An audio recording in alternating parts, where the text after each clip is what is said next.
Jay Crawford, Adam the Bull, Garrett Bush, Dustin Fox, Jason Lloyd, Tyvis Powell, plus, ba-da-da-da-da, you're loving him, Mikey McNuggets. And so many big names, it would take me hours to say all of their names. The ultimate Cleveland sports show starts now. Booyah!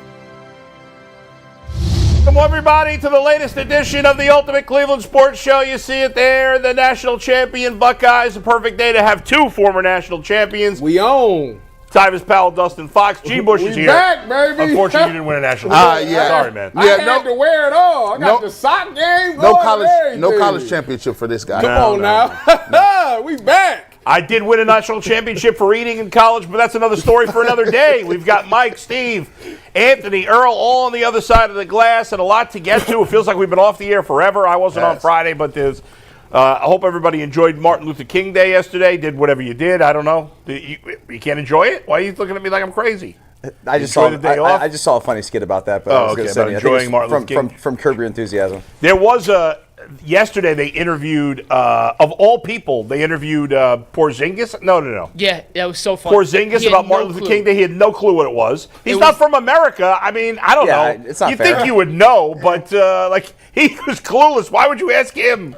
Why would you ask a foreign white guy about Martin Luther King Jr.? Hey, come on, Jason Tatum. Get your brother together. That was funny. Get your brother together. Hey, listen, I ask you something, dog. Like, this is what this means. Get that PowerPoint ready. No, it was objectively hysterical. It was if you haven't funny. seen it, Google it, Twitter, search it, exit, the Everything app, whatever. Find it. It was worth the it was only 20 seconds. Yeah. But it was more of what he didn't say in the 20 seconds That's than right. anything that he did say. Yeah. And very funny. Lot to get to in today's show. Can the Browns next year be this year's Commanders?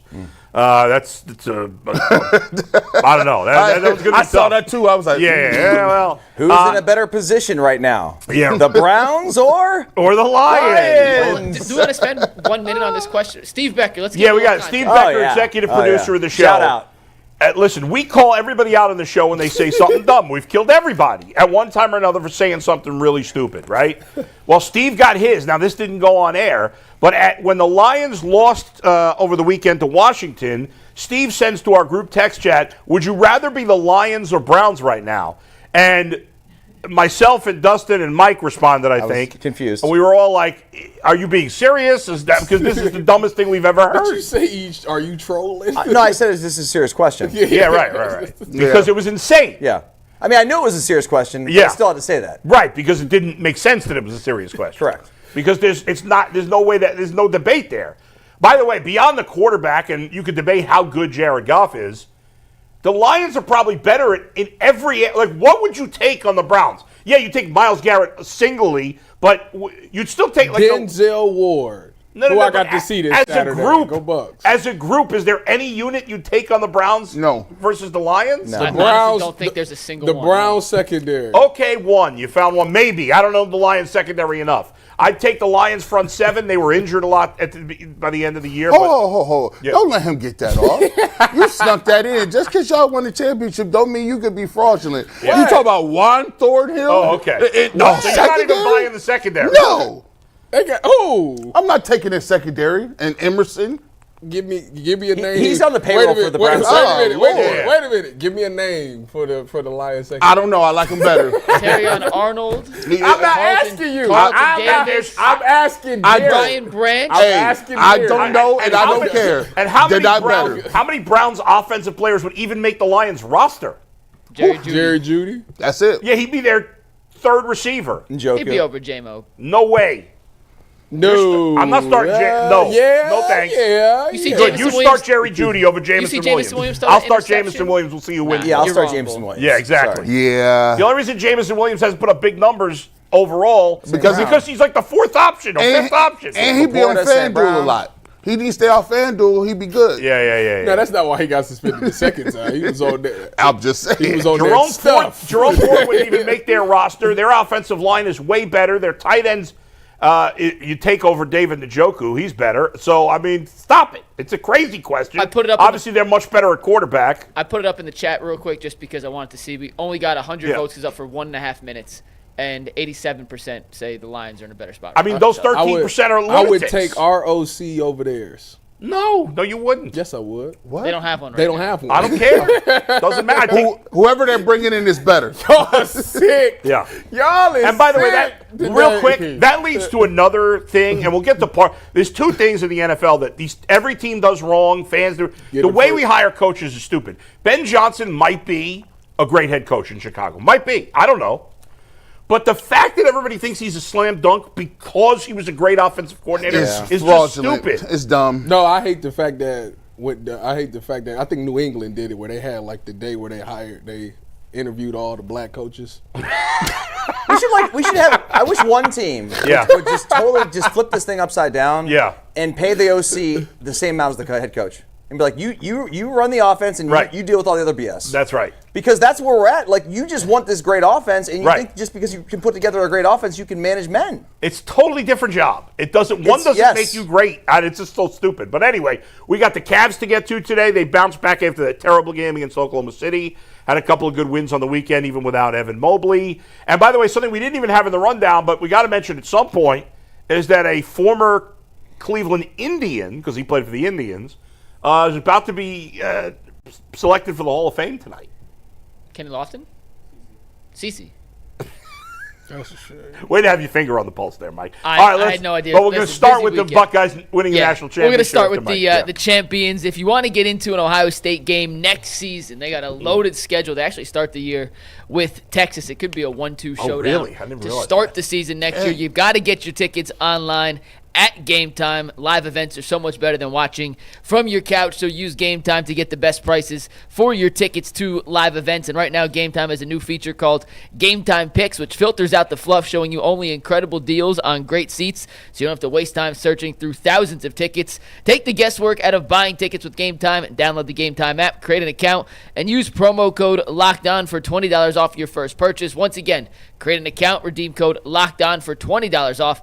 Download Game Time today. What time is it? Game time! There it is. Guys, now it's 3. That was beautiful. You had 3 that time. That was beautiful. Almost as beautiful as the Buckeyes winning the national championship last night. We have, as Bull mentioned earlier, 2 former champions with us, so the floor is yours. Yeah, guys, you know what's funny is that first drive by Notre Dame, they have it for like almost 10 minutes. Yep. They methodically move it down the field. It didn't matter. I don't want to finish your sentence no, here, go ahead. But I think I'm going to the same place. Yeah. I watched that whole thing, and I'm like, wow, that's all they got. It felt that way, didn't it? It felt like they just gave us their best punch. It took them 1,900 plays to get down there in the whole quarter, and they got a touchdown. And that was it. Basically it. And they were done. Yes. Once Ohio State scored, especially, I was like, they're in trouble, even with this drive. And then Ohio State scored, and then I said, oh, it's over. Yes. It's 7-7. And I'm no college football expert, but go ahead. Sorry to cut you off, Bull. No, it's fine. No, the first drive, it literally reminded me of when we played Oregon. You know, the first drive, Oregon went down, boom, punches right in the mouth, touchdown. And then it was like, all right, how are we going to respond? Ohio State responded exactly how we thought they would. And you got to give the players and the coaches, you know, some credit here. They went out there and figured out, okay, they want to run Riley Leonard. This is what we're going to do. The way to stop this is what Notre Dame did so well in their first drive was that they got to 3rd and manageable and 4th and manageable. We need to be, when we get to 4th down, we need to be 2 or less, and we can get that with the quarterback run. Ohio State said, all right, this is what we're going to do. We're going to win on 1st down and make it 2nd and 15 because you don't have anybody that can get you explosive plays that make up those yardage. So the defense did a really good job, and then obviously the funny thing to me is that they was in such a bind because they wanted to run man-to-man, but they don't have a pass rush. They can't run zone because if you're going to run zone, you better have a pass rush. But the people that they had man-to-man couldn't stick with Ohio State wide receivers, not for 4 quarters. So I knew that this game was going to go the way that it went. At some point, like, you just don't got the Johns and the Joes for it. I respect them what they did at the end. You know, that Jayden Greathouse kid was the guy that I literally kept telling everybody about. So he's the only wide receiver that's got some juice to him. And he went out there, I think he had 128 yards and 2 touchdowns, but it still wasn't enough. But Marcus Freeman, to me, is definitely a great head coach. He's probably going to have them in that national title run. They got to figure out some things at some certain places, keep guys healthy. But it was a good game overall. I mean, it could have been a blowout. I respect them for making it look respectable at the end. Yeah, as Bull said there, watched that opening drive, and it was like, okay, that was cute. You know, they went down the field, they got the touchdown. Once Ohio State responded with their drive, I said to the group of folks I was watching the game with that this is over. Like it's gonna be easy. And frankly, I think it could have been way worse. They took their foot off the gas. Ohio State took their foot off the gas. I thought, basically the entire second half. I mean, they could have named the score of that game easily. They went into, obviously chew the clock mode. Well, that's my one knock on them. In the second half. If that were Urban Meyer. Oh, my God. They would have won that game. We'd have walked right in that locker room. What was it, 21-7? It would have been a 50 bird. He would have said, listen to me right now. Nobody said that this game had to be close. Yeah. This SOB ain't got to be close. We didn't make those rules. So y'all go out there. We're going to keep it going all night, boys. All night. I'd have been turned up. I'd have tried to get like 10 pick sixes. Listen, at the end of the day, it doesn't mean that like Ryan Day's a bad guy. No, not at all. There's more than one way to win a game, and they won the game. They won the national championship. It's fantastic. Yeah. We are cocky Ohio State fans, and so we want to win by 50 every game, so it would feel better today. But at the end of the day, Ryan Day. Yeah, kudos to him. He deserves credit. He kicked the field goal and covered the spread, baby. That's the only thing you care about. Well done. Right? Like, a lot of Buckeye fans that want you fired don't want you fired anymore. Yeah. Hey, man. Oh, that's true. I'm going to tell you this. So covered the spread. They pulled the deli. They pulled the deli in the first drive. So Riley Leonard comes out there, and Deli, when he's playing against the Warriors, the dude almost died. He was playing so hard. I knew it was a wrap when they was like, yeah, Riley Leonard carried the ball 9 times on that drive. I'm like, this game about to be over at like 10 o'clock. And they said he went to the sideline and immediately gave up his dinner. I said, oh. Yeah, he did. They did say that. Let me just tell you. They definitely said. Let me just tell you this. Like, for those that don't know, do you know for a seasoned, conditioned athlete that is a veteran, do you know how much physical exertion it takes for you to give it up on the field? A lot. You gotta be doing like this is strength and conditioning stuff, and it's a problem because they put trash cans around the field on the stairs. They're like, yeah, let's get the stations ready because this is gonna be a rough one. The station is around. You got to do the drill around the trash can. Hey, get to the side, give it up, and then get back in line. When they say he gave it up, I said he ain't got nothing left. They have the linemen look tired, and then they came back and to have an upset. What you got to do is you got to not only get that first score, you have to get a 3 and out. Yeah. You got to get the 3 and out or a turnover, and then put another field goal on them, and it's 10. You up 2 scores now. Mm-hmm. Now you can go ahead and hold them off at bay. But when Ohio State went down and scored, I said, "Oh, that's a wrap." Another thing that happened. That's a wrap. Another thing that happened over the course of that game, when I knew it was like done, like it was done to me at halftime, but when I knew like it was signed, sealed, and delivered, like printed T-shirts, was when it was. Ohio State was up by 16. Notre Dame drove down the field, and they elected to kick a field goal instead of going for it. It was like 4th and 4. I actually agree with the call. No. Really? I would have went for it. It's so hard to get down there. I would have just – your odds of getting back down there is slim to none. But here's the thing. Knowing Ohio State was going to sit on the ball, and knowing – I looked at the clock. There was 9:27 left when they kicked the field goal. You take away all the 2-point situations. Right. So you make it a true 2-score game. Mm-hmm. And again, they missed it. So at the end of the day, you can be like, they were, whatever. They should have went for it. I'm going out aggressively. I didn't have a problem with it. Because of the amount. If there had been 7 minutes left, I'd have been like, yeah, you can't do it. You could argue either way. I think in the NFL, I'm definitely going for it. But I could see why Notre Dame. Because hasn't their kicker been struggling? Their kicker's been terrible. Yeah, that's what I'm saying. The kicker been struggling. It wasn't that far of a kick, was it? It was like 45? Not even. There's a couple of guys. Yeah, I'm going for it. And that game, well, you get ready to hear it because we talked about it. Get ready to hear it. The legend of Will Howard. People, listen, I was doing a post-game show yesterday, and the topic of conversation is Will Howard. Now, I'll give him credit for it. I told Tyvus about this how many years ago? I said he's the Western version of Tim Tebow. You said he like Josh Allen. I said, hey, listen. Right now he's college. He looked better than Josh Allen in college. Hey, G, we're gonna do the whole Will Howard draft stuff in a sec, but I want to ask about Ryan Day real quick. Well, I was going to get to that, Mike. Perfect. Let me do that now because, I in particular have destroyed Ryan Day and shit on him for the last year and a half, and he shoved it back at, he don't give a rat's ass about me, but everybody that's been crapping on him. He's owed an apology by everybody. Is he? Why? Yeah, everybody You're right. says Not that. an apology. That's the wrong word. Why is that? I woke up and seen that this morning. Like, you're right. Why is he doing You're right. an And I hate when apology? people say you're owed an apology, so I shouldn't have said it. Yeah. What he's owed is credit for what he did. Yes. A lot of the criticism was fair. You're right. There's no apology needed. It's a lot of credit. Don't try to take away his credit now, saying, oh, they're so talented. Yes, we get it. They're so talented. But to win this first college playoff, and I know most of the games in the entire college playoff were not close, but to win 4 games against 11 of the best teams in the country is a very hard thing to do. It's not easy to win a playoff. Yeah, and right. to win 4 games again, we all get up there. Oh, this team's not good. Tennessee's not that good. Oregon, it ain't gonna be none of that. Well, they beat half the playoff field. That's what. Exactly. Yeah, they're not going. Exactly. You So can't. the coach They beat Penn deserves a ton State of and credit. Indiana too. Exactly. You're right. And if you want to say Tennessee and Oregon and Texas are no good, well, then nobody's any good. So what's the point? Yeah, no, you Tennessee, can't. Oregon, and Texas are clearly 3 of the 10, 12 best teams in the country. And Ohio State just beat them all easily. Handily. Plus, as you said, they beat Indiana easily during the regular season. And Penn State. And Penn State. That game wasn't not easy. easily, That but game it was wasn't on the easy. road, and they But won. all these other games, they killed them. It's the first time I can literally say that there is no way that you can say the best team didn't win.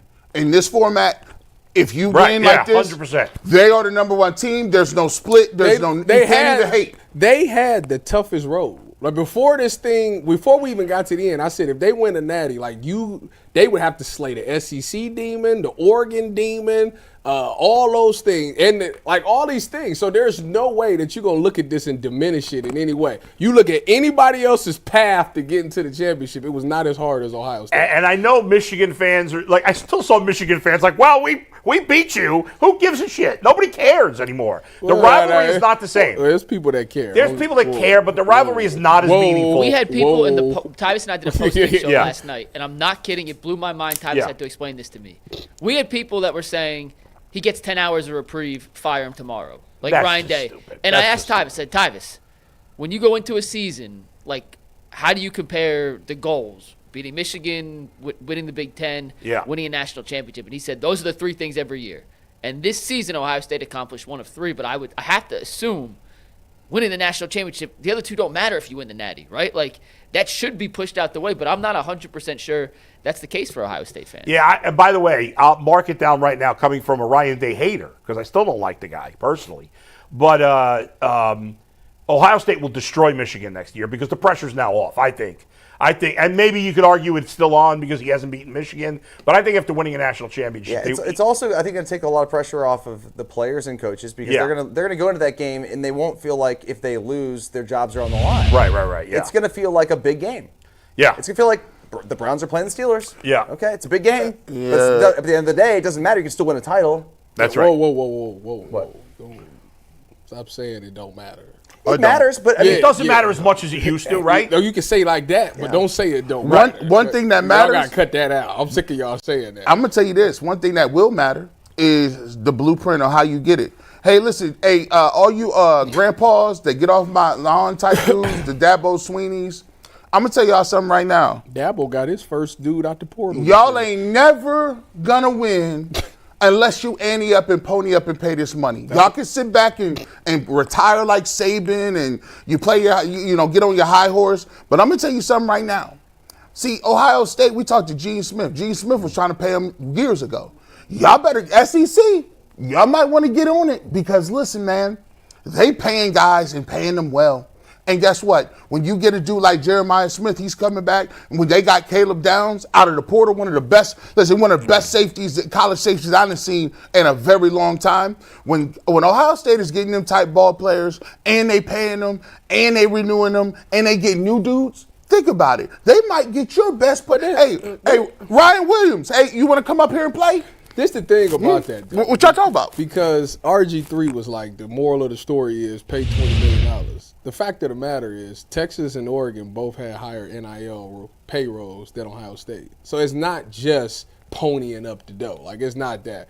You got to be able to develop these kids. You got to make sure that these kids mesh with the guys that's currently on your roster. And I think when you look at this Ohio State team, you know, the guys that they went and got, you know, the Quinn Shines and the Caleb Downs, like, those were key pieces. Those were the 2 best transfer portal kids. 2. Exactly. Yeah. They're the best. But what I'm saying is they meshed with the rest of the team well. People don't understand, Tyvis, that it's not easy to just go get a really elite talent and put him into a locker room and say, this guy's going to fit. Yeah, like it's not a that chemistry easy. thing. You're right. Like, those guys came in and people, like, they came in and they worked as hard as they possibly can. I always tell the story about Davison Igbinosun. He got transferred in here 2 years ago. Number 1, the corner. He came in here after, this was Denzel's freshman year. Denzel, after his freshman year, everybody's like, Denzel is the next number 1 corner, blah, blah, blah. And they ended up getting IGB. IGB came in there and he was like, I don't care who you are. I'm the number 1 corner over here. And what it did was everybody else in that defense was like, hold on, wait a minute. This dude is a competitor.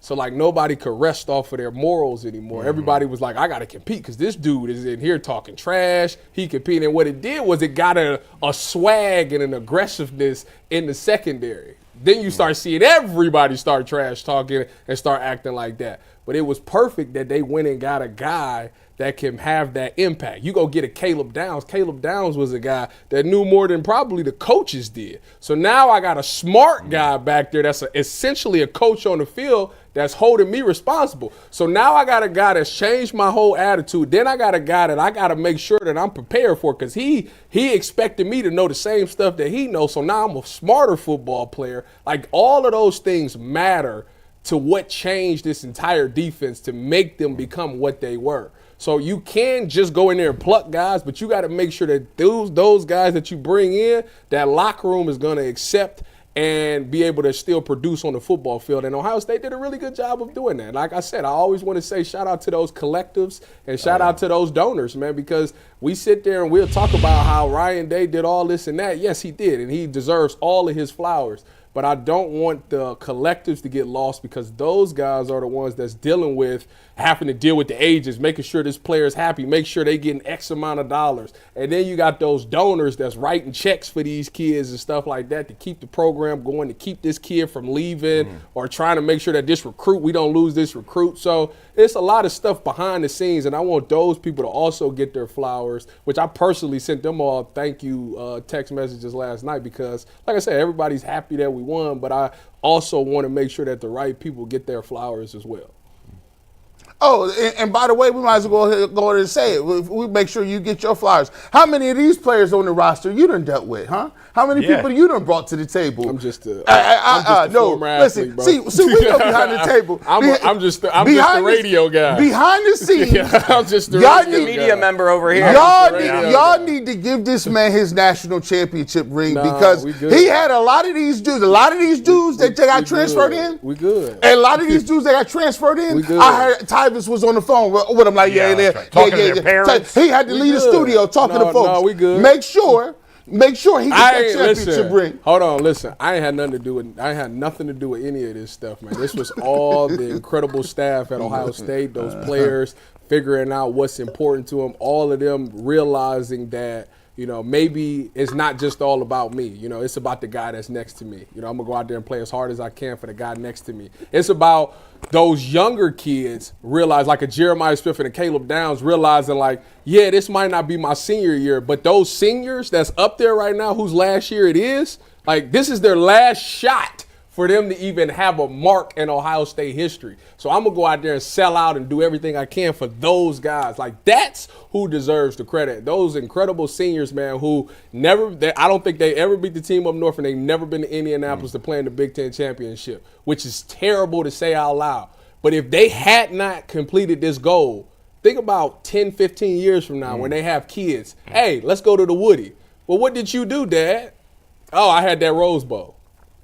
Like, no, they can now they can come back and say, your father went on the one of the most incredible runs in college football where we beat, 6 of the top 10 teams in college football. We got this trophy. We got a Rose Bowl, a Cotton Bowl, and the Natty. Like, so for me, life is so much better for the Jack Sawyers, the JTs, the Will Howards, all of those guys that's been around. Maybe not Will because he's been here for one and done, but he was the perfect quarterback for you. I tell you what, everybody was against Will Howard when the transfer portal first opened. Everybody wanted Dylan Gabriel, rightfully so. Dylan's a great player, but you end up getting Will Howard, and you ended up watching these kids just grow right before your very eyes. Like, you remember Will Howard in week 1?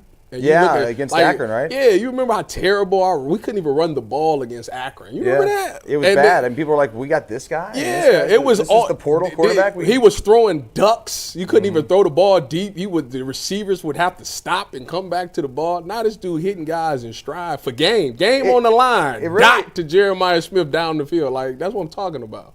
You got to do it. Go ahead. No, we got a minute. I was just going to say, like, it really is amazing the run that these guys have had and how much it's going to impact and change their lives. I thought about this morning, and I'm thinking about Will Howard. I'm like, this kid transfers. He's got 1 year of eligibility. He comes to Ohio State. They have a great year. He puts up ridiculous numbers, but they lose to Michigan. And if they didn't have the 12-team playoff, they go home, or they go win. The Verbo whatever, or the Cheez-It Bowl. Okay. Instead, they get to the college football playoff. They go on this magical run where they get a second chance at life, and Will Howard now becomes an Ohio State legend. Just like Cardale Jones with his run in the playoff the first year. Never heard of him. With Tyvis Powell. And so the difference between Will Howard and Kyle McCord, they both did the same thing basically. I mean, they had a great run last year. Kyle McCord obviously transfers, but they don't have a chance. Like if Kyle McCord last year and the Buckeyes got into the playoff 12 teams, they could have won a title last year. Why not? They were very talented.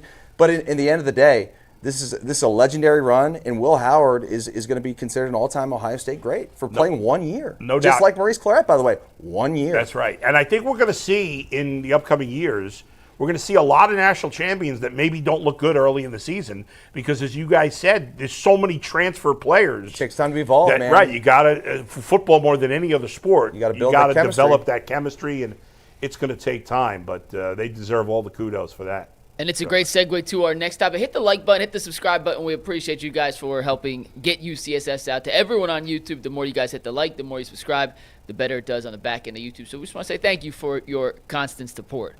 Tyvis, you mentioned Will Howard. I want to give a little sneak peek behind the scenes of UCSS. I'm pretty sure Jay would draft him number 1 overall tomorrow. Oh, yeah, 100%. If given the opportunity before the playoffs started, he had a mid Day 2, Day 3 grade, 3rd, 4th round, somewhere in that range, depending on what service you looked at.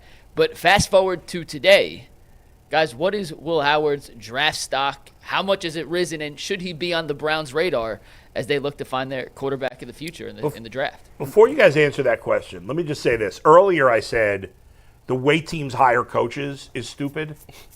The way we in the media, with very few exceptions, analyze the draft is also very stupid. Yeah. Most of us who don't know well, see, I keep it real more than anybody else in America.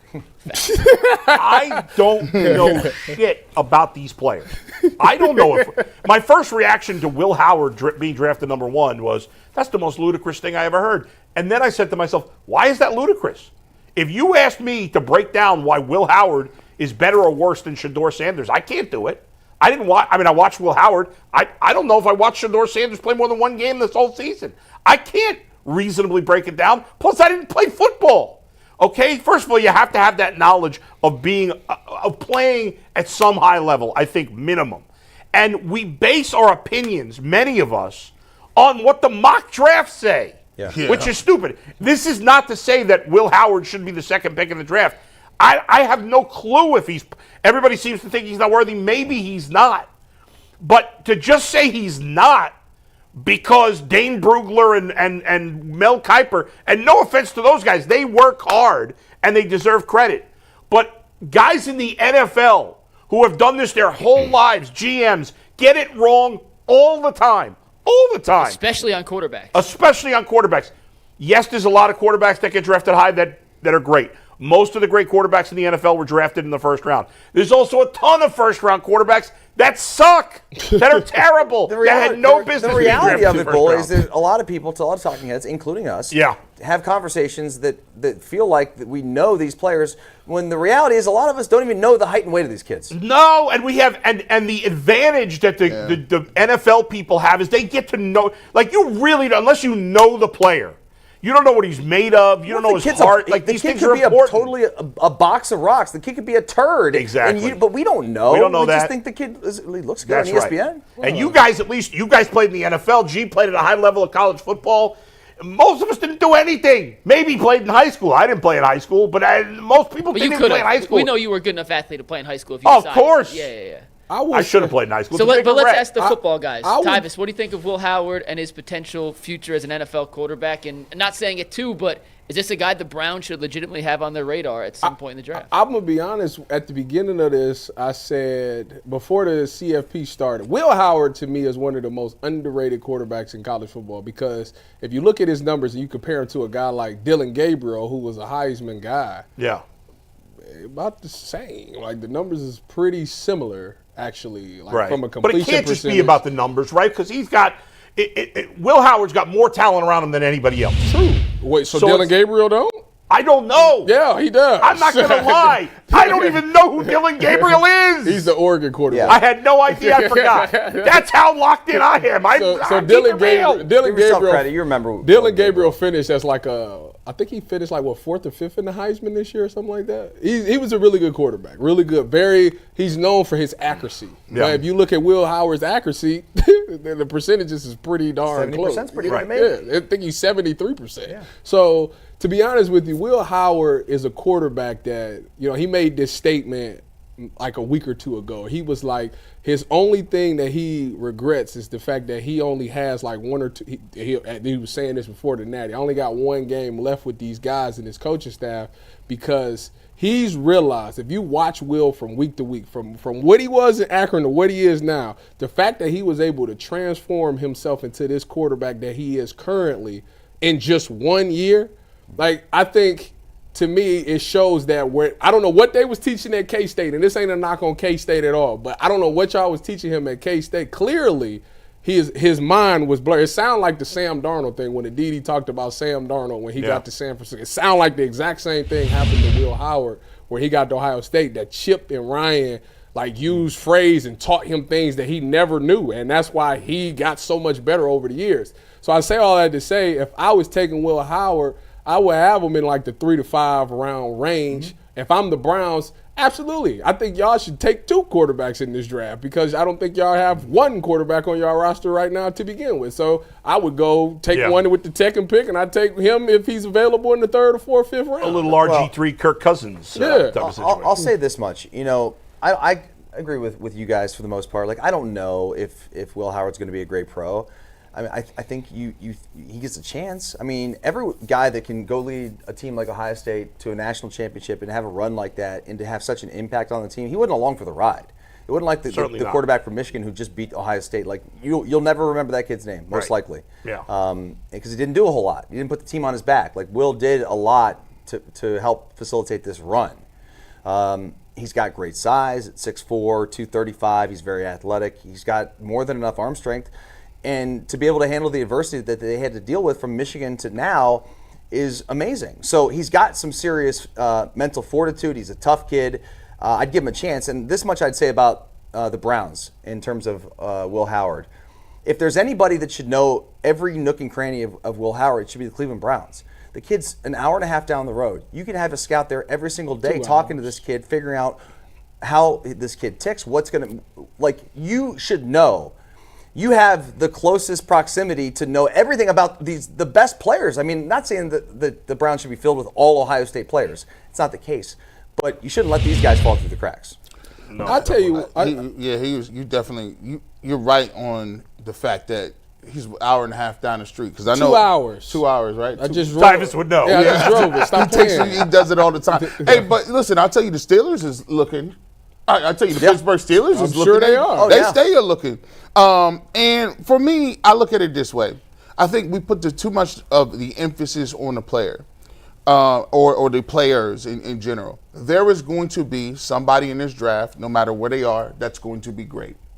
It's up to you to find them. And every quarterback is not a finished product. I've been so frustrated as we talk about quarterbacks getting into this draft, where it's a situation where we talk about, hey, he isn't good at pocket awareness. He takes too many sacks. He stares down at his receivers. Like, no quarterback is a finished product. That's what you have coaches for. Mm-hmm. If you don't have coaches that can coach players and get them to a certain extent, why are they there? It's not the guys. It's your ability to get through, put them in the best position to make plays, and that's so much what quarterbacking is about. Look, Will Howard, he's a guy that's growing. He's shown you he can grow from Kansas State.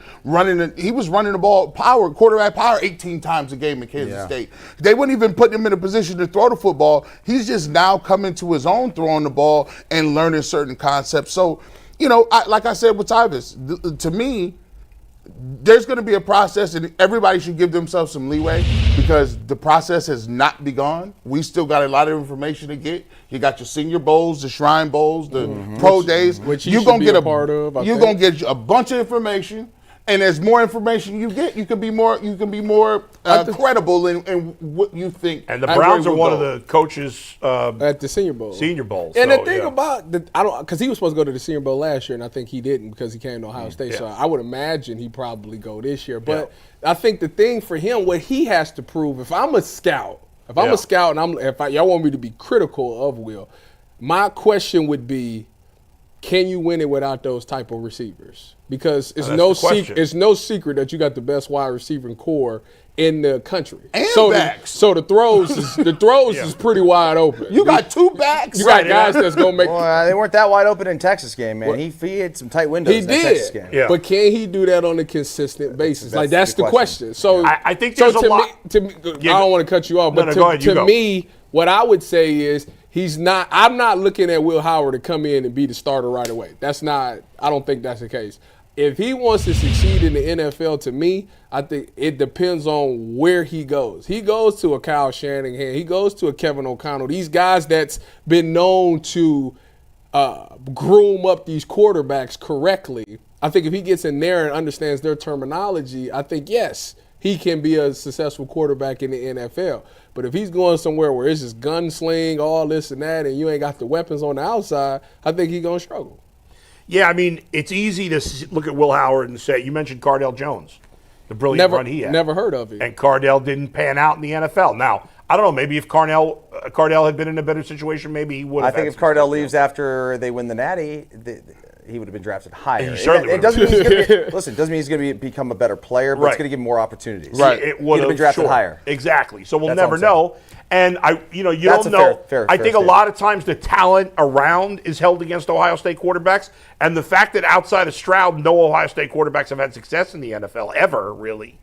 I think that's held against players, fair or not. I mean, I think that factors in to some degree. But in the end, what I would ask all you guys is, why are Cam Ward and Shedeur Sanders, and I'm not saying they shouldn't be, I'm just asking why are they first-round picks probably, and why is Will Howard a third and fifth round I'm going to go pick? on a limb here and say that what we're talking about in terms of Cam and Shedeur is probably more further away from what the scouts think about those guys than what we're talking about. Like I don't necessarily think that everyone believes those guys are the top two guys or like the creme de la creme. Right. I personally think that those guys are the top two quarterbacks. Now, number one, they're good players. But number two, they've been talked about for multiple years. Yeah. Okay.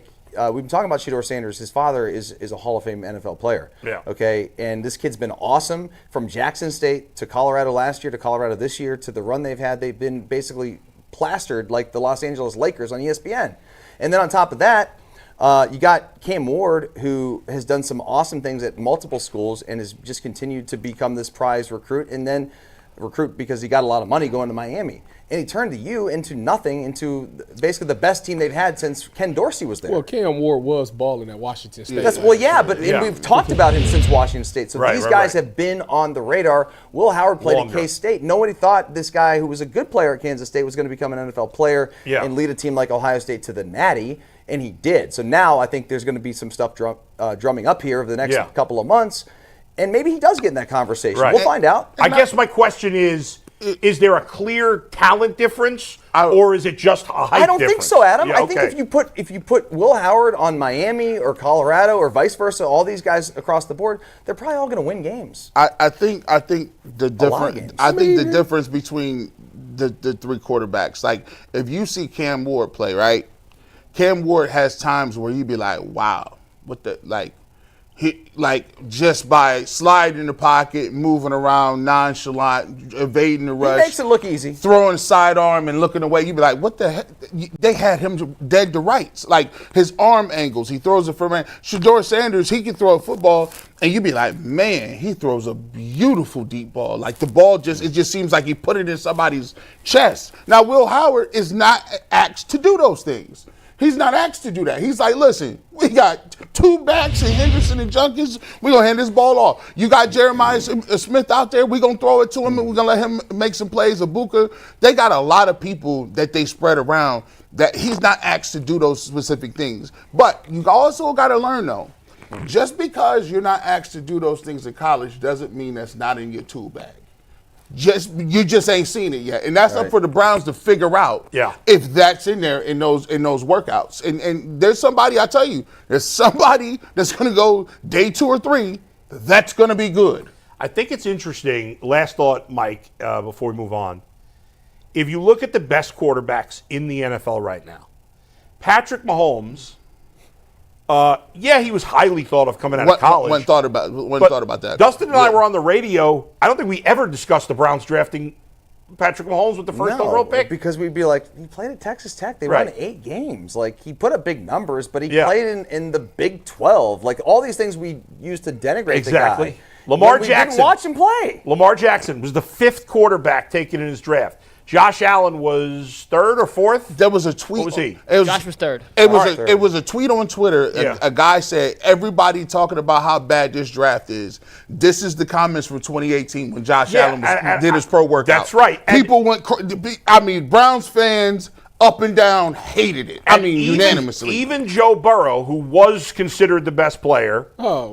They couldn't get him anyway. But no, I'm not saying from a Browns perspective. I'm just saying, look at these guys. Like, came from nowhere. They kind of all Burrow year before he was the first overall pick. I seen it at Ohio State. People were but Tyvis, year before Joe Burrow went 1 overall, he was being thought of as a mid-round pick. That's true. Yeah.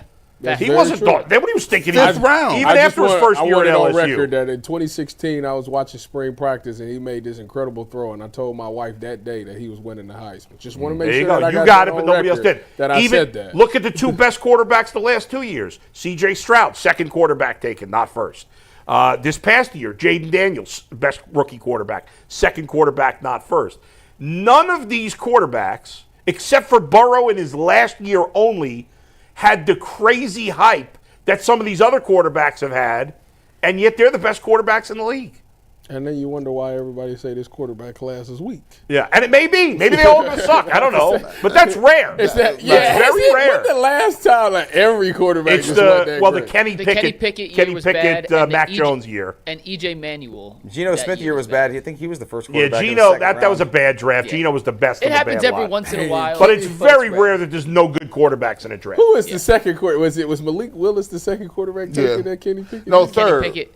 Was he 3rd? No, I think he was 2nd. Kenny was the only first rounder. I think. Yeah. They didn't take another one until like the 3rd or 4th. Didn't the year Sam Bradford get drafted, all the quarterbacks turn out to be busts too?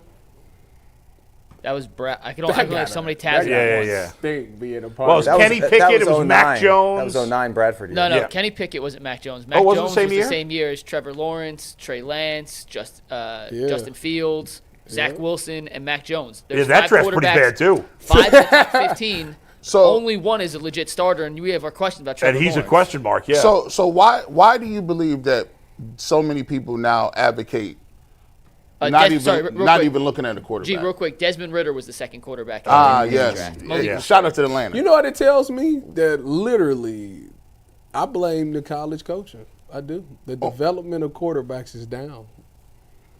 Dustin's talked about it. It's I talked about it. Yeah, I think it's difficult that these guys can develop and have you need to have a consistent voice in your head. Yeah, that makes it hard. When you play that position, to understand and teach, to be taught how to play the position, it's different. When these guys are continually moving year after year, especially at such an influential time for a player before he gets to the NFL. Yeah, and we see it. It's almost going to become in a way like college basketball where it's harder to tell now. Like 30 years ago, it was much easier to draft NBA players because they had played 3-4 years in college. You had a much better feel for them.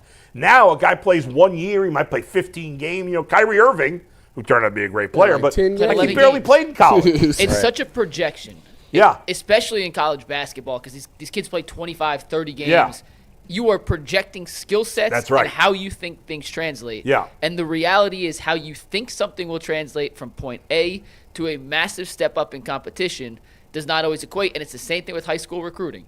How many 5-star quarterbacks end up transferring 4 or 5 times because it doesn't work out the first school? Whenever I see people getting excited about recruiting rankings, I'm like, this is so stupid. But a lot of times there are 5 stars that hit, and Jeremiah Smith, for example, the highest rated receiver ever coming out of high school, goes on to become the best freshman in college football. I think it's an imperfect science at the end of the day. I think, yes, you want a guy to be good. You want him to have certain skill sets. But I also think that when you get in the NFL, I think teaching is out the window. Everyone wants to be a CEO. I want to be CEO. No. I need you to get.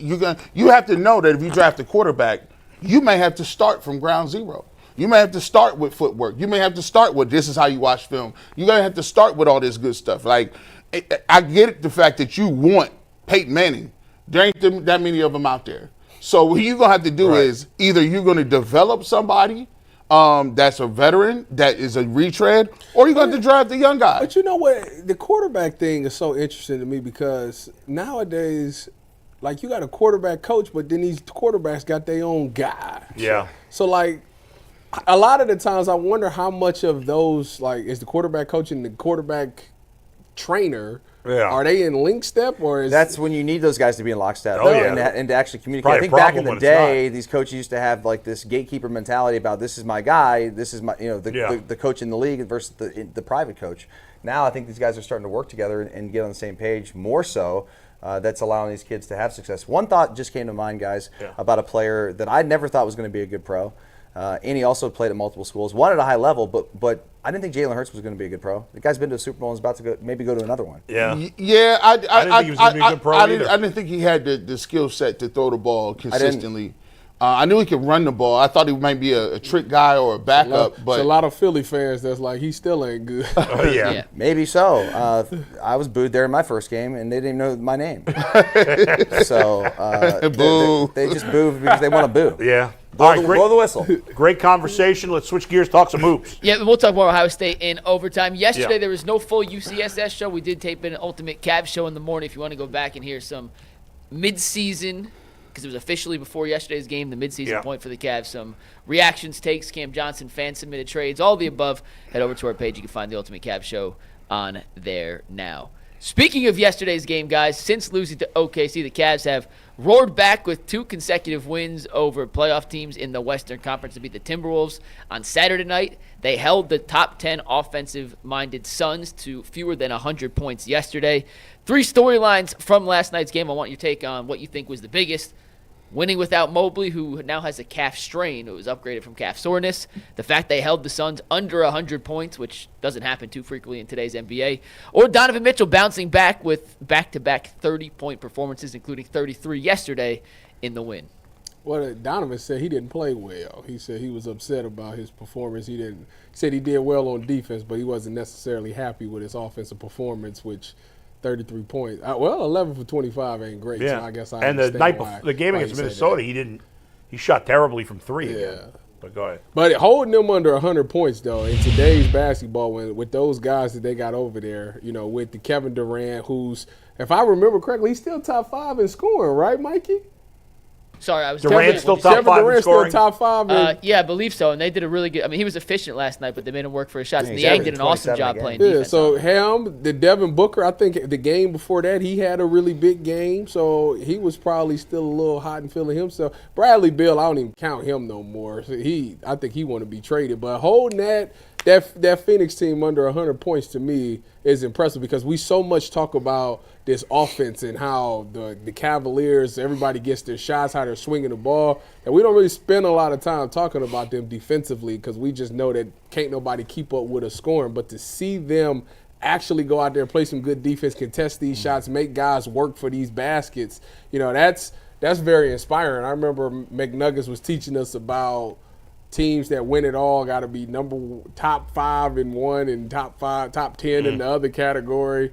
And the Cavs, to me, yesterday showed why they are a team that really can win it all. I know somebody was asking me the other day, do you really believe the Cavs can do it? And I'm like, yeah. And if they mess around and get Cam Johnson, I really believe it. It's interesting that the Cavs are able to do this against such a powerful offensive team.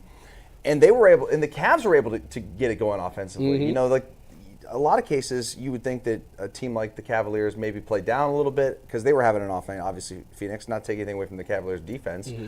But those day games on MLK Day are tough to get up for, And the Cavs did. I was proud of the way that they performed in this game. And, you look at the amount of shots. Like, the Suns only shot 77 shots. The Cavs shot 95. Yep. They created 17 turnovers. And they got 15 points off those turnovers. So they were locking it down and frustrating a team that's a good team. I don't think they're a great team. I think they're good players or a sum of maybe some great players with Booker and with Durant. But the Cavs are just continuing to impress. They've had a couple of off nights here, which I think they're coming back to earth a little bit, which is going to happen as we approach the All-Star break. But overall, man, they just continue to night in and night out dominate. Man, they had to get over that Oklahoma City Thunder joint, man. Now, listen, I think that was the first game there was level of disappointment and the energy level. The energy wasn't there. They kind of got pushed around a little bit. Donovan was in the Dortcher chair. Yeah, he got pushed around, and Cass was questioning. I'm going to just be honest with you, man. They're like, look, Donovan, you done had a couple of games where bad shooting nights, you done disappeared a little bit, people questioning whether or not, are you injured? Are you getting to the rim? And so the last couple of games, 30-plus points, I like where that's at. See, sometimes we get caught in efficiency stuff too much. I get it. Y'all, everybody want to be a very efficient. Nah, listen, do what it takes to win a damn game. Sometimes you got to be aggressive. I want you aggressive, especially when one of your other guys ain't out. So if Mobley is out, don't let a team sit around and you trying to get your other guys involved and then all of a sudden Durant or Booker get hot. No. Let's go ahead and be aggressive. I don't care if you got to take 25 shots. The bottom line is when you can get it going and you can give them a little bit of a lead, now your other guys can come in and follow behind and they understand what type of time we on. I like the fact that Jaylen Tyson got some buckets. He got an opportunity to play. I liked what he was doing. He pulled up with confidence. So, when your best player is playing like that, you can get younger guys. And you can see Jaylen Tyson being hungry. Like, he's like, listen, we playing these dudes in practice. We playing against some of the best dudes in the world. We got the best record in the league. These guys are playing against those guys in practice. So you get Jaylen Tyson getting minutes. Ty Jerome, stepped up, played well, 8 points. I think, it's just the fact that I like to set the tone.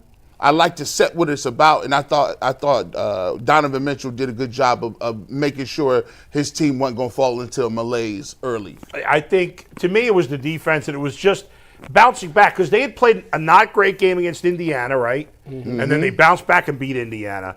And then they got humiliated by Oklahoma City. Yeah. And they had not been humiliated all season. And so you had their two worst losses in a 3-game stretch. And so I wanted to see how they would bounce back from that. And they bounced back well.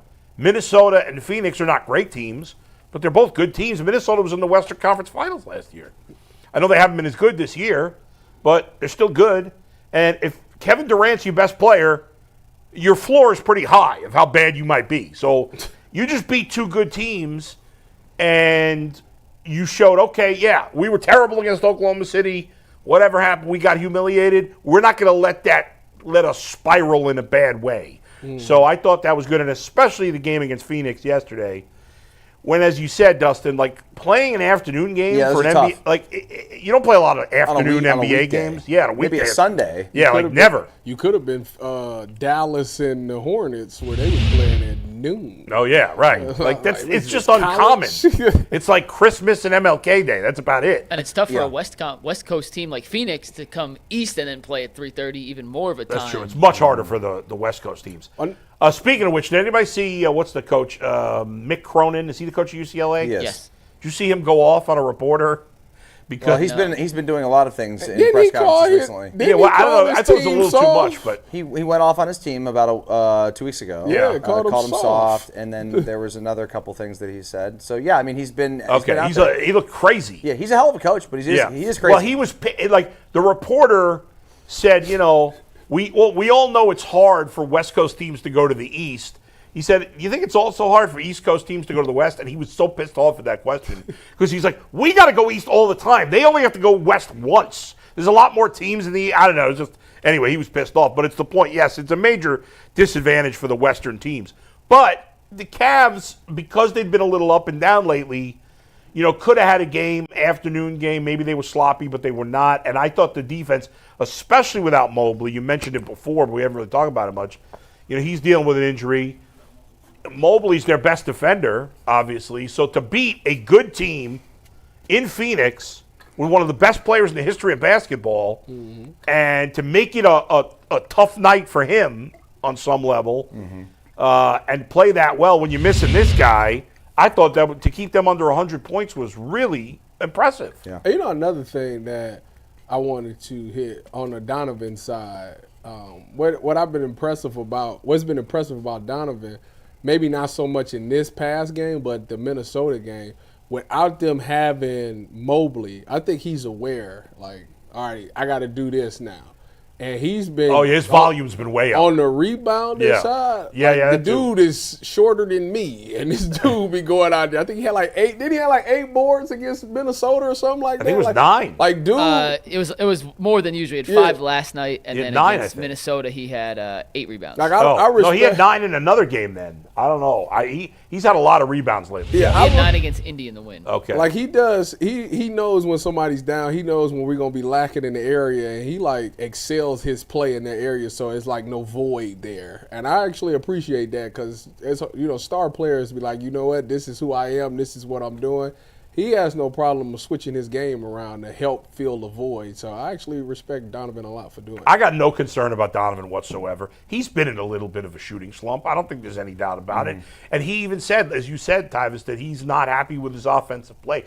Good. How many superstars are you going to hear admit that they're not happy with their offensive play? Especially when they scored 33 that day. Right. Like, nobody would have said anything negative, but Donovan, he keeps it real. He's real smart. He really has a good sense of how he's playing, and he's again. I don't know the guy. Maybe he's a dick in real life. I doubt it. But I mean, we only know him in I'm saying but like he seems like the most down to earth, keeping it real superstar that we've seen in a long time in the NBA. Well, he's got a beautiful lady. That's all I know. She's beautiful, gorgeous. Damn. I'm stalking the boy got good taste. I can compliment. He got good taste. What? One thing on the game yesterday. It's Coco. Now I got to Google it. Coco Jones is fired, bro. Who is she? Is she famous? She just sang at the. She just did the national anthem for the game yesterday. Oh, really? For the national championship game. Look at him. While Bull's looking that up, one thing on the game yesterday that I think is worth noting: Mobley's offensive progression has given the Cavs a counterpunch to when their jump shots aren't falling. Without Mobley the last 2 games, they've relied a ton on the jump shot. And even last night, they scored 118, but they only scored 34 points in the paint. 84 points or 86 points, whatever the number is, came on jump shots and free throws. Mobley, when he's not there, just changes the complexion of how this offense functions, and I think that may be a better indication of how much progress he's made offensively than any of the traditional box score stats. And I want to give Tristan Thompson a shout-out because he played 25 minutes yesterday and played his ass off, played really, really well. And when they don't have either Mobley or Allen, it is falling on Tristan Thompson's shoulders right now to be that backup big. And last night, TT played his TT played very, very well, and I see Bull smirking. So He had to rotate the phone. Well, dark chocolate right there. She apparently gets mistaken for what's her name? Jennifer Hudson. Oh, really? Yeah. Oh, I can see that. Yeah. I can see that. Yeah. No disrespect to Jennifer Hudson. That's what she said. Coco Jones says she gets I mistaken can for see Jennifer why Hudson. somebody would say something like that. Hey, what I can't see though on the segue is no. I don't Jennifer. Don't give me. By the way, 99% of the time when people say no disrespect, they're about to disrespect. 100%. Hey man, I don't know. I don't know why this is going on, McNuggets. Explain to me, like Tyvis brought it up. Explain to me how the Cavs are leading in the clubhouse in Vegas to get Cam Johnson. Well, we're gonna hold topic on that in about half an hour. So we'll get back That's to the Cam BS. Johnson trade rumors in a sec. But let's talk about something Bull teased earlier in the show after a quick word from Game Time. Guys, if you want to see a live event, there's no better place to get your tickets online than with the Game Time app. And Game Time has a new feature called Game Time Picks that makes it even easier than it was before to filter out the fluff and find the best deals on the app, so you don't have to waste time searching through thousands of tickets. Take the guesswork out of buying tickets with Game Time. Download the Game Time app, create an account, and use promo code LOCKEDON for $20 off your first purchase. Once again, create an account, redeem code LOCKEDON for $20 off. Download Game Time today. What time is it? Game time. We went from 3 to 2, Bull. Sorry. Bad job out of you. I'm just agitated by the fact that the Los Angeles Dodgers are the greatest super team, and it's pissing me off. We're going to do Bad a little for baseball stuff tomorrow with the Sasaki news. They But just signed another player today. we'll do that tomorrow. Go ahead. I did want to ask this, though. The Browns have the number 2 pick in the draft. And if you go back to last season, the Washington Commanders went from essentially worst to first, number 2 pick, to now an NFC championship team, or at least during the game. I saw more tweets than I expected saying, oh, that could happen to the Browns next year. Before we go into whether or not you believe it can, Steve, take this graphic. I just want to highlight some of the changes that happened in It's actually Washington. happened 2 years in a row with the number 2 picking. Well, not all the way to the championship game. Well, but whatever. Yes, I exactly. mean, Houston. Turnaround. It's quickly Fair turned enough. around teams with the second pick in the draft. Fair enough. These Yeah, are some but of the they all changes had that the same thing happen. They got new head coaches. Yeah. And Well, new quarterback. And new quarterbacks. in Yeah. Washington's case, they also did this. They got a new owner. Yeah, a by new the GM. way. True. A new GM, a new head coach, both new coordinators, and they revamped their entire defense. 8 of the 11 guys that were top 11 in tackles on the team were not on the roster last year. Yeah, but their So, defense wasn't that good. Brought it in. No, it was 32nd last year. They finished 16th this year. So Yeah, big but I'm jump, saying they still weren't that good on middle defense. of the pack. So my question to you guys Yeah. is: the Browns have the number 2 pick. All signs point to them probably taking a quarterback. Could the Browns be the next Commanders, or to Bull's point, the revamp of the 2023 Texans and going number 2 pick, take a quarterback to a playoff threat in 2025? The question is, can? Absolutely they can. Yeah. Anybody can. Like yeah. Will they? I don't know. I have to see what they do. I got to see what tweaks they make to the roster, man. And I got to see what tweaks they do to. I guess the coaching staff is pretty solidified at this point, right? They hired an offensive line coach, right? Yeah. Yes. Yes. Yeah. Mike Bloomgren. Yeah. Bloomgren, the old coach at Rice. Yeah, and then they got an OC. Man, when I look at this team and I think about just the season that we had, are they a quarterback away? No, I think it's more than that. I was with G. Bush when y'all had that argument. I think it was more than just the quarterback away.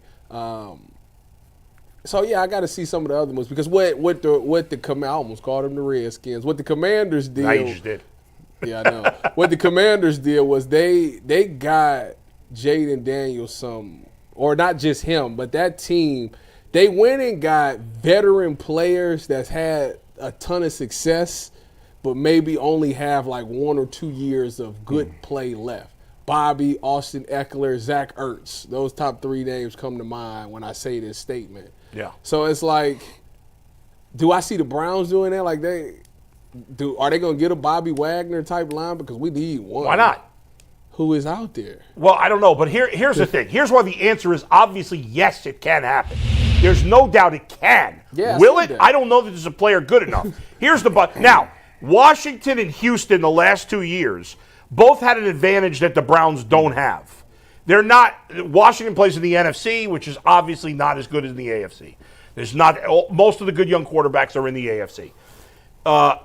Houston is in the AFC, but they're in the worst division in the AFC. So, like, if Houston were in another division, they might not have made the playoffs this year. Well, again, who knows? But they might not have. So the Browns have the challenge of being in a tough division where there's two of the four best quarterbacks in the league and a Steelers team that's always competitive. So that makes it challenging.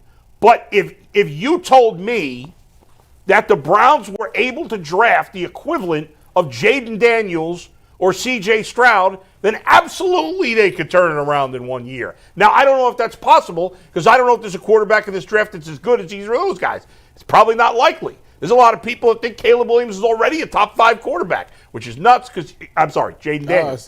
But you got it, to me, always got to do it 2 years before I can put you in the conversation. Right. But last year we were like, C.J. Stroud, best rookie quarterback ever. Now this year, Jayden Daniels, best quarterback. I mean, he's been amazing. So that means amazing. That means that the guy we take is going to be. He's got to be amazing. He better. Which is hard to do.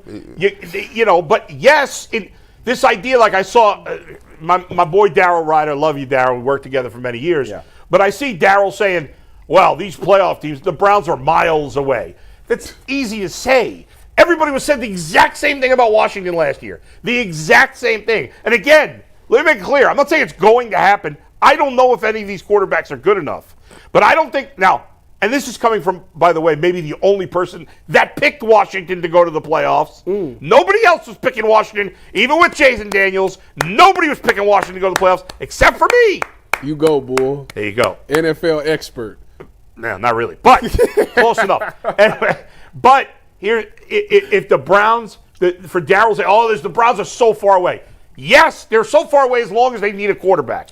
But if by some chance they are able to get a quarterback, and you want to say, well, it'll never work that way for the Browns. Has Washington been a good organization? Has Cincinnati been a good organization? Has Houston been a good organization? Cincinnati was a good organization. No, they won. They had Carson Palmer, Chad, and them. That was a while ago. TJ, who's your okay, mama? the Bengals have been a better organization than the Browns. Yes. But they were still considered amongst the bottom of the barrel. Before they drafted Burrow, they'd been terrible. Yeah, I agree with that. They've been terrible for a number of years. They've experienced okay, success. yes, not as bad as the Browns, fine. But Washington's been horrible for like 25 years. I agree with that statement. Bull, you got it. Here's our problem. Yeah. We are trade down Charlies. We in this fan base. You think they're gonna trade down? Bro, there are so many people that sound so stupid. Saying trade the pick. Traded and get multiple picks. Now here's the thing. Here's the problem I got with folks. Oh man. We just sat here all year and all we talked about was how trash the quarterback was. Well, not Sean King. The whole year. Who'll be on my podcast tomorrow, by the way. We talked. Hey, listen. We got the worst quarterback in history. Deshaun Watson is trash. I can't believe they're trotting him back out here. Jameis Winston is a retread. DTR is an XFL quarterback. You've been telling us. You told us that all year. Yeah. Now you get to the promised land. You right at the gates of heaven with the number 2 pick, but you want to punt and tell me maybe we can have a dream about Arch Manning 36 months away from now. And ain't nobody good. You ask him, well, what about you want Kirk Cousins? I don't want him. You want Justin Fields? I don't want him. You want to bring back Jameis Winston? I don't want him. What about Shedeur Sanders? He ain't good. I don't like his dad. Cam Ward? I don't know. He plays like Deshaun Watson. I don't know. He plays like Aren't you supposed to, in the draft, you're supposed to recruit the talent?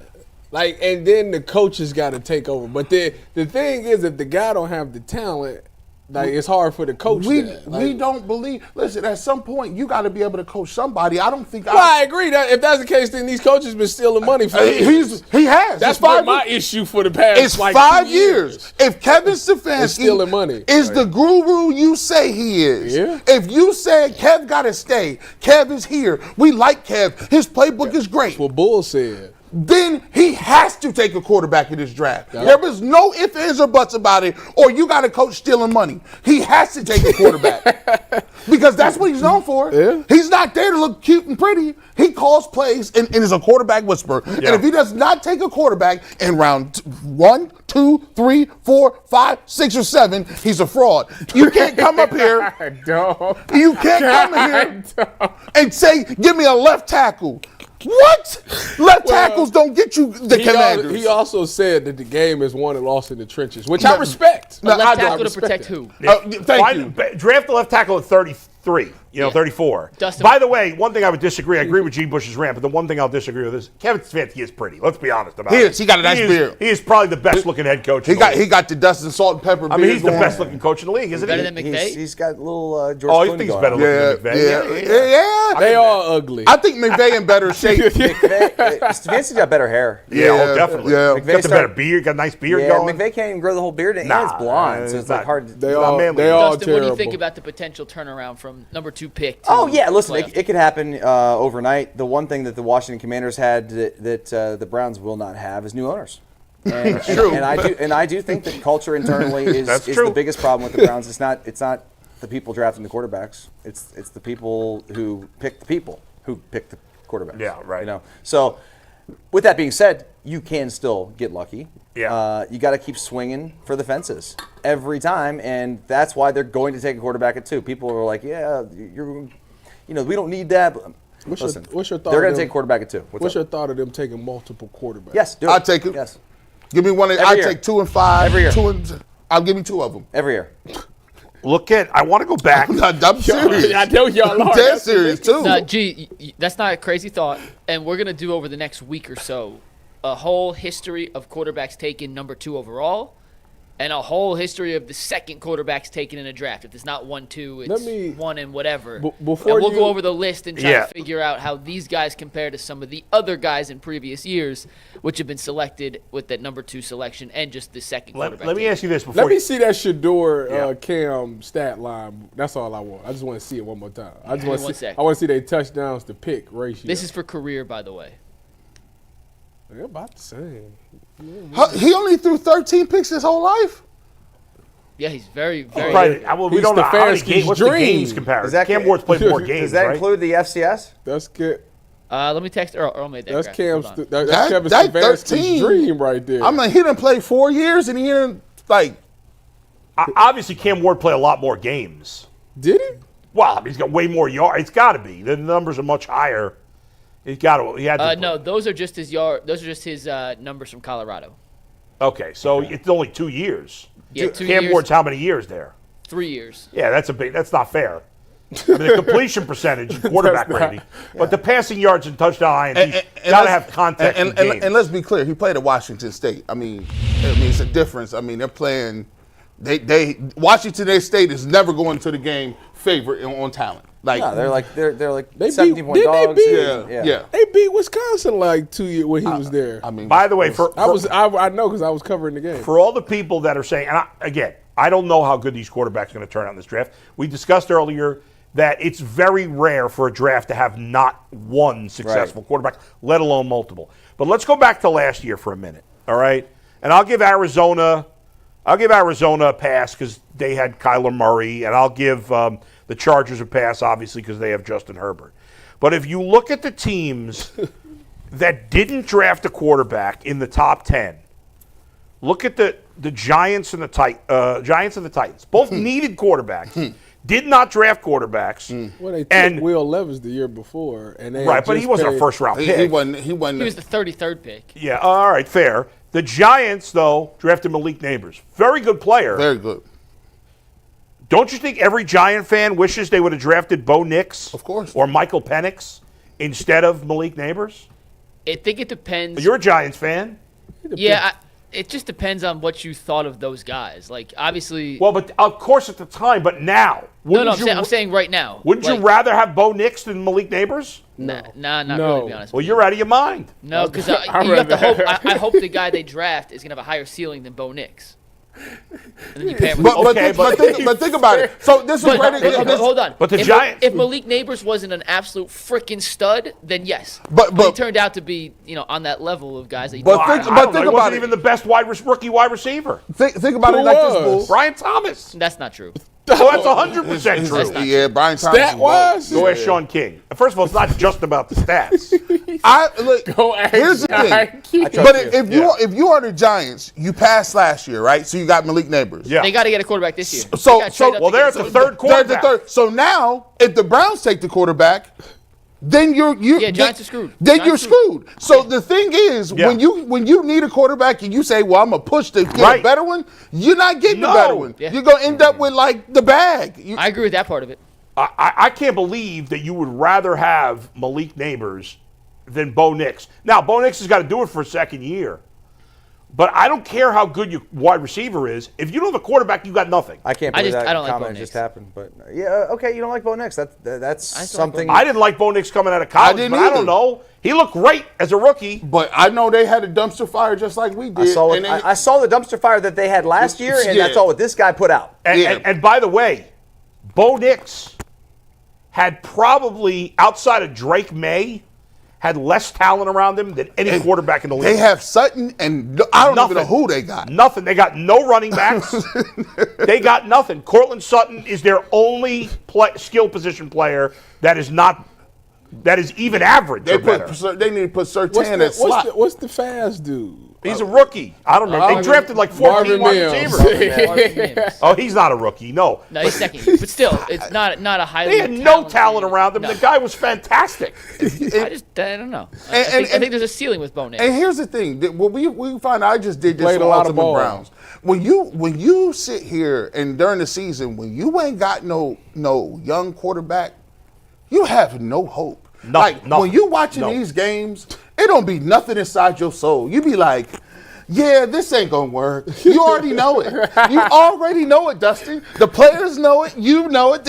Everyone in the stands knows that you're cooked. This is a farce. At least if you give me a young guy, I can at least hope and dream that he gonna turn out to be something great. You think there was a single Steeler fan that thought the Steelers had a chance to win the Super Bowl this year? Yes. No way. They don't. No way. Quarterback has no chance. It was. Let's face it. Last year with the Browns, there was no way. Even if they had beaten the Texans, they were not winning a Super Bowl with Joe Flacco. Picked them to win the Super Bowl. Wrong. Jason picked them to win the Super Bowl. That was a shocking pick because Jason's usually the least homer of anybody, and that was an all-time dumb pick. He got completely swept up. But that's actually a good segue, real quick. So I want to spend just 5 minutes on this.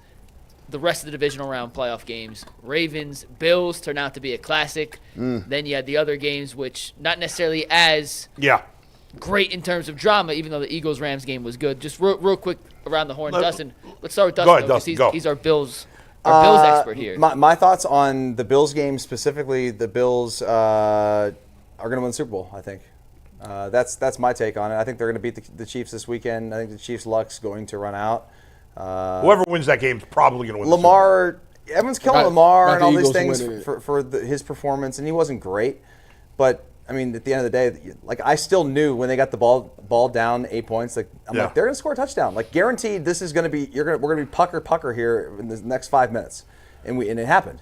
I think we got a little bit lucky that Mark Andrews dropped that pass, but they've gotten past Baltimore. I think that the Buffalo, they know it's their time to beat Kansas City. There's a little homer bias in there because of my son, but I'm so looking forward to watching that game this weekend. And on the NFC side of things, what an awesome game that was. By the way, I don't love snow games in the playoffs. I love them. They're fun to watch. Yeah. But I don't know that game dictated the best winner of that game. It is what it is now. What game you talking? Jalen Hurts was injured in that game. Yeah. And they couldn't do anything offensively. And because Barkley's a beast in the conditions, nobody could get footing, and Barkley was out the gates. So anyway, it doesn't matter. They win the game. They're going to the NFC title game again. This has been a fun playoffs. I've really enjoyed it. I enjoy seeing teams that aren't typically there. It's nice to see the Commanders be there. Yeah. It's unfortunate for the Lions what happened with those guys, but overall, I'm really excited about this Championship Sunday coming up. Man, so I told the guys before it was a bittersweet day. You know, my wife came out of the closet. And She Explain yourself. Please do. She basically, she's from the Philippines, and I tried to bring her up on the Cleveland Browns, but as we are sitting there, and I was hanging out, and she says, "Babe, I need you to put the football game on." I said, "Okay." Well, when you start watching these games, she was like, I said, "The Browns ain't playing." She was like, "No, I must watch Lamar Jackson and the Baltimore Ravens. I really want them to win." I said, "What? What the hell are you talking about? When did you become a Baltimore Ravens fan?" See, this is how quickly it happens when you take L's as a Cleveland Brown. You got a whole house divided. I'm confused. I don't understand what's going on, but I'll say this. These playoffs make me realize, and you say, why are you so animated right now? These playoffs make me realize when you watch Lamar Jackson and you watch Josh Allen, and you got Mahomes and all these other quarterbacks. It always gives me, it makes me feel sad because we be talking about like regular quarterbacks. And I'm like, do you guys know that this is what you have to do to I want the trophy. And you telling me that I'm going to come out here and go on the road and I'm going to beat a Josh Allen with the roster we have and these retrade guys? Nah, bro. Playing football at the highest levels, it was high leverage football. Guys making throws, guys making plays in the weather, in the snow. For me, it just shows you that there's such a higher level of football out there that we have not even seen yet. We haven't even gotten there. And it's just like we have not gotten there at all. Like even that play with, like you said, with Lamar Jackson, you was like, oh, they're going down to score. Oh, yeah. There was no way in life. And that play that they hit Isaiah Likely for the touchdown when he was a wide, only Lamar makes that play. It's when special. Lamar is dancing around forever, he's like the one quarterback you're like, oh, God, the longer he just has time, 100%. Someone's going to get open no matter what. Right. Mahomes similar, too. Yeah. But, that was unbelievul. You don't feel that way about number 4? No. you know what, this dude. Brett Favre? Right. Like, that's wild. Like, I do think the Bills, it is their time. And I'm sorry, Darren. I'm gonna just be honest with you, Darren. Shout out to you, Darren Smith, me, my guy. Oh, I love Darren. But the way the Chiefs, listen. I'm tired of the calls, man. Listen, it was funny when they do the Bengals like that every year. But they're starting to do everybody like that. Like it's 3rd and 65 and it's illegal touching downfield. Dude, I can't deal with penalties. I cannot deal with this stuff in crunch time, bro. It's wild. You're opening a can of worms here. Now, here's what I'm going to say, because that leads me into what I was going to say. A lot of times in these close games, teams are getting beat by the Chiefs because everybody's obsessed with these penalties right now. Yes. And I think it's getting in teams' heads. Oh, yeah. All the Texans talked about after their loss was the penalties. Stop it. Stop. You can't control penalties. The league is not cheating for Patrick Mahomes. I don't want to hear it. Did he get some beneficial calls? Sure. Part of the reason he gets beneficial calls is because he pulls this nonsense where he slows down when he's going out of bounds to try to take a hit. That's fraudulent. He tries to set up teams. He tries to bait teams in fraudulent. Yes, and the league's got to do something about it. I think we want to see it. But the league is not cheating for the Chiefs. Everybody is obsessed with the league cheating for the Chiefs nonsense. And I 100% believe it's getting in other teams' heads. They think they got to fight the refs going into the game. Oh, they do. And I don't believe that, but all right.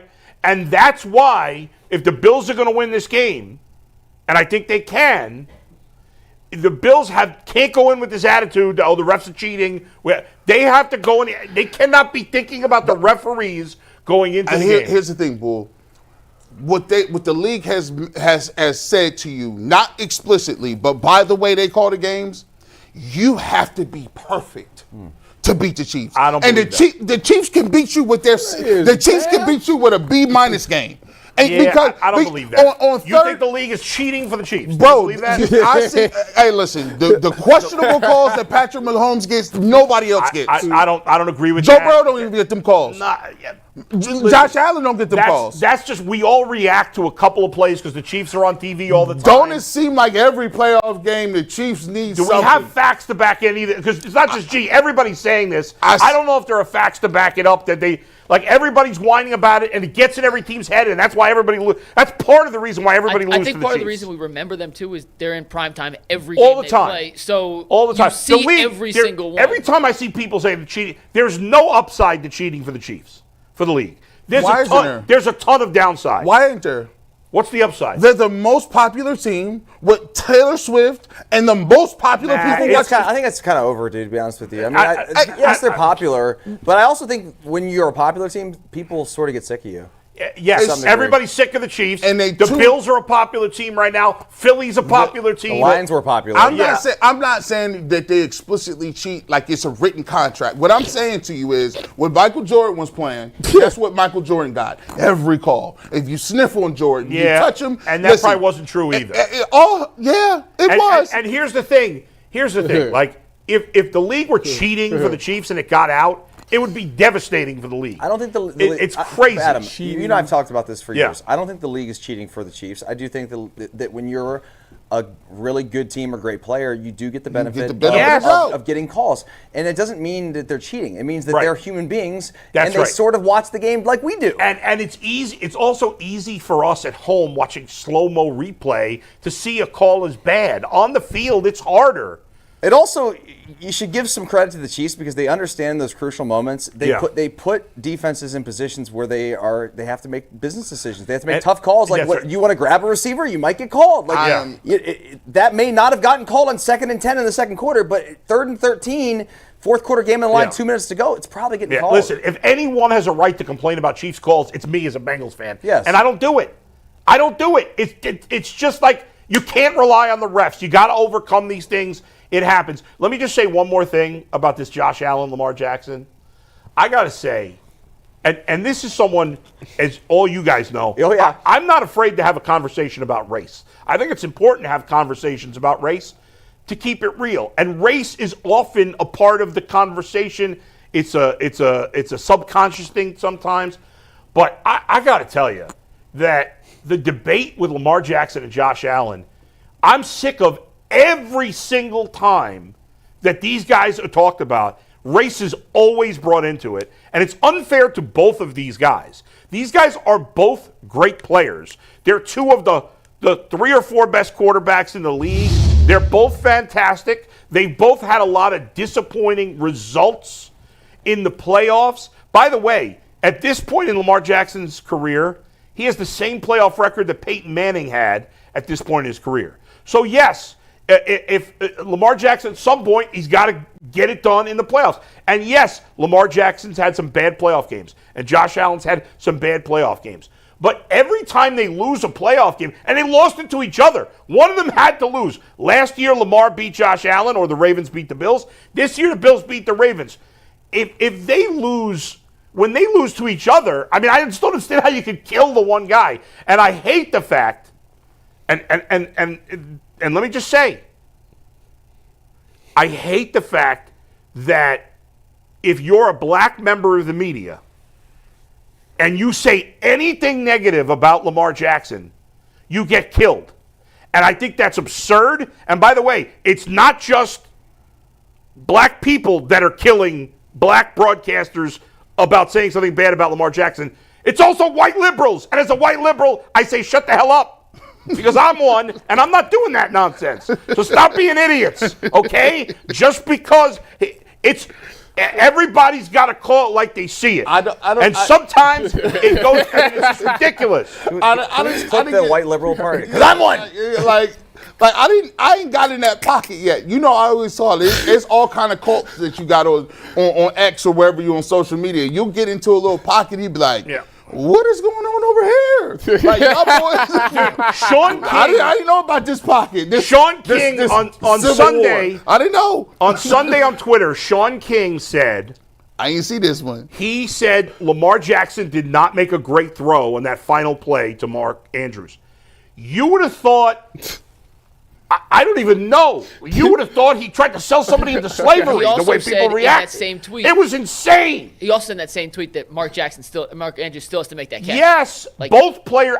It looked like a good enough pass to me. But Lamar Jackson. He said Lamar Jackson should have made a better throw. So, Tyvis, I didn't know Sean was with Snoop Dogg at the inaugural. I'm playing. I say, what?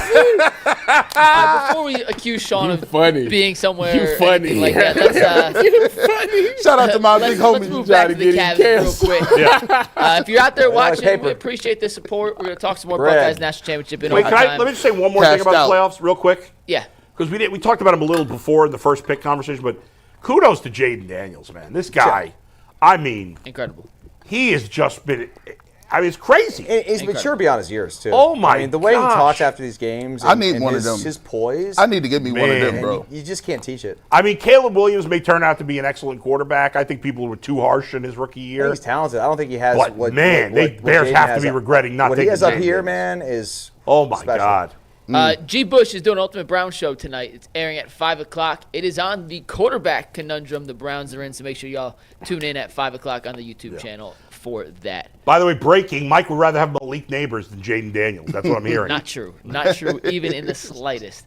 All right, guys, back to the Cavs we go. You mentioned Cam Johnson earlier, G. It came out over the weekend, and according to DraftKings, the odds to acquire Cam Johnson are heavily in the Cavs' favor. Steve, if you want to take tag board here full, you can see that according to DraftKings, the Cavs are currently the favorites at plus 250, the Thunder at plus 280, the Pacers at plus 450, the Kings at plus 550, and the Grizzlies at plus 1,000 to acquire the Nets starting small forward. Another report said the Nets are looking for at least 2 first-round picks and or the equivalent of a first-round pick, so whether it's potentially a Jalen Tyson or someone they value as a first-round value. But Isaac Okoro. I have a question about this, and we can talk about it in relation to Cam Johnson because now the Cavs are the favorites. There have been people pushing it back against the idea of really making any kind of move because it would disrupt the Cavs' current team chemistry, which we have pointed out on many occasions is through the roof right now. When you are looking at building a championship roster, where do you draw the line on chemistry versus talent if you'd have to disrupt some chemistry to acquire a player who would be an upgrade? Now, I wouldn't. Yeah. You know what I would do? For anybody that has an issue with anybody that's about to get traded, I go right back and sit them down and turn on that OKC tape and say, watch this. All right, now listen. Now, we insert this guy. Now, we won't have this. So, we want to win. If you want to win a national championship, we need this guy to be inserted in this lineup so we don't have rewind, Kansas OKC game. Bam. That's what I would do. And then I think everybody would be quiet. Dang, Tyvis, I didn't expect that from you, dog. I thought you was going to kumbaya this thing. I like to keep it real every now and then. Tyvis got that third O-State ring every now and again. He can keep it real right now. Hey, keeping it real goes wrong. I'm going to say this. My life is when keeping it real goes right. I'm the poster boy when keeping it real go right. Hey, Big Nuggets, let me say this. Shoot. When they talk about chemistry, like, okay, so, like, chemistry is all good until you face Thanos, right? Like when Thanos show up, you need every Avenger. You can't be talking about, I don't know, Thor got a drinking problem. You know, the Hulk, you know, he kind of crazy sometimes. No. We need we need all of that. We need Ant-Man. We need every crazy guy to come up and pull up and get this money off. Because guess what? Thanos is the Celtics. Thanos is a threat like OKC. So if I'm looking at it, I'm like, if you can get better, guys like Donovan Mitchell and Darius Garland, and if as long as they ain't the core four, anybody can hit the door. I'm sorry, bro. As good as they playing, chemistry be damned when you talking about a dude that can legitimately get you over the hump. Because here's the reality of it. You're going to need, as good as the role players are playing right now in the regular season, you're going to need them to play better than they're playing right now to even sniff a championship, the way the playoff game goes. And a lot of people don't be when they ratchet it up, and don't get it twisted, Tatum and Brown and all these other dudes, trust me, that game going to kick up a notch And there's going to be some people that was playing well right now, Dustin, that ain't going to be playing well all of a sudden in the playoffs. Yeah, I mean, listen, I'm hesitant to want to make a trade with this team because I do think the chemistry is so good right now that you do kind of risk potentially breaking that up a little bit. So I'm hesitant, but I also want the best players, and that guy is someone that our coach knows really well. By all accounts, everyone says the guy will fit in well. How they get him, I don't freaking know. But that ain't my job. Yeah, I don't know how this. I'm very good at working in remote control. Television, And here's the thing. When we had the similar conversation last week, and I said, well, if it's not a major upgrade, I wouldn't mess with it. Because I didn't think Cam Johnson was possible, and I still don't buy that the Cavs can get Cam Johnson. I don't either. We'll get to that in a minute. We were talking about more fringe pieces of the roster, and if it's a minuscule upgrade, then I wouldn't mess with the chemistry. But Cam Johnson's a legitimate starting quality, excellent player. He's averaging, 20 points a game? 19 and a half, yeah. All right. Long, lengthy, can shoot the ball. And he's the exact body type that they need. Man. What is he, 6'8"? Kind of a perfect fit. Yeah, he is a perfect. Think about their starting lineup if you got him. Oh. He'd be. Who's the worst player in the starting lineup? Jared Allen? Yes. Probably still Cam Johnson, but it's flipping a coin. Okay. If Cam Johnson's your fifth best starter, you're a damn good team. And then look who you got coming off the bench. You can move. That's right. Dean Wade down, and you can move. Well, what you got to give up for it, though? I don't know. As G said, and I agree, I don't care who I have to give up because it's not going to be any of the core four. Well, let me give you. So I asked on Twitter. Yeah. Submit your best Cam Johnson to the Cavs trades. And Yeah. we got a ton of responses, and most I didn't think made sense. Mike, but I found one that I think makes. Okay, but before you mention that, Oklahoma. Excuse me. Bless you. Bless you. Thank you. Oklahoma City has draft picks available. The Cavs do not. So it's very interesting you mentioned OKC. Will you give me the odds one more time and take this? Which the odds don't make any sense. I was talking to someone who has pretty good knowledge of NBA workings. Okay. And they told me that despite the fact that Oklahoma City has 12 first-round picks available to trade, they are not interested in breaking up their core right now or adding and giving up those picks yet. So the Thunder, on paper, it's the easiest pass. Dang. Okay. And the money could fit, but I right. don't get the sense. And it's just one person's opinion. I think he's a perfect fit in OKC, just like he'd be a really good fit in Cleveland. I didn't get the sense from talking to this person that they felt OKC was really in the really in the and this mode person to make was buying that the Cavs could get him? He didn't think the Cavs would get him either, but he said, I'm looking at these odds, and he's like, I understand why OKC's up there, but I don't think they're in the market to make that kind of move. So what's the trade that the Cavs could make? So this was submitted. I asked fans to submit deals. This was submitted from RealCavsFans.com, our friend Luca, who's been on the show before. Okay.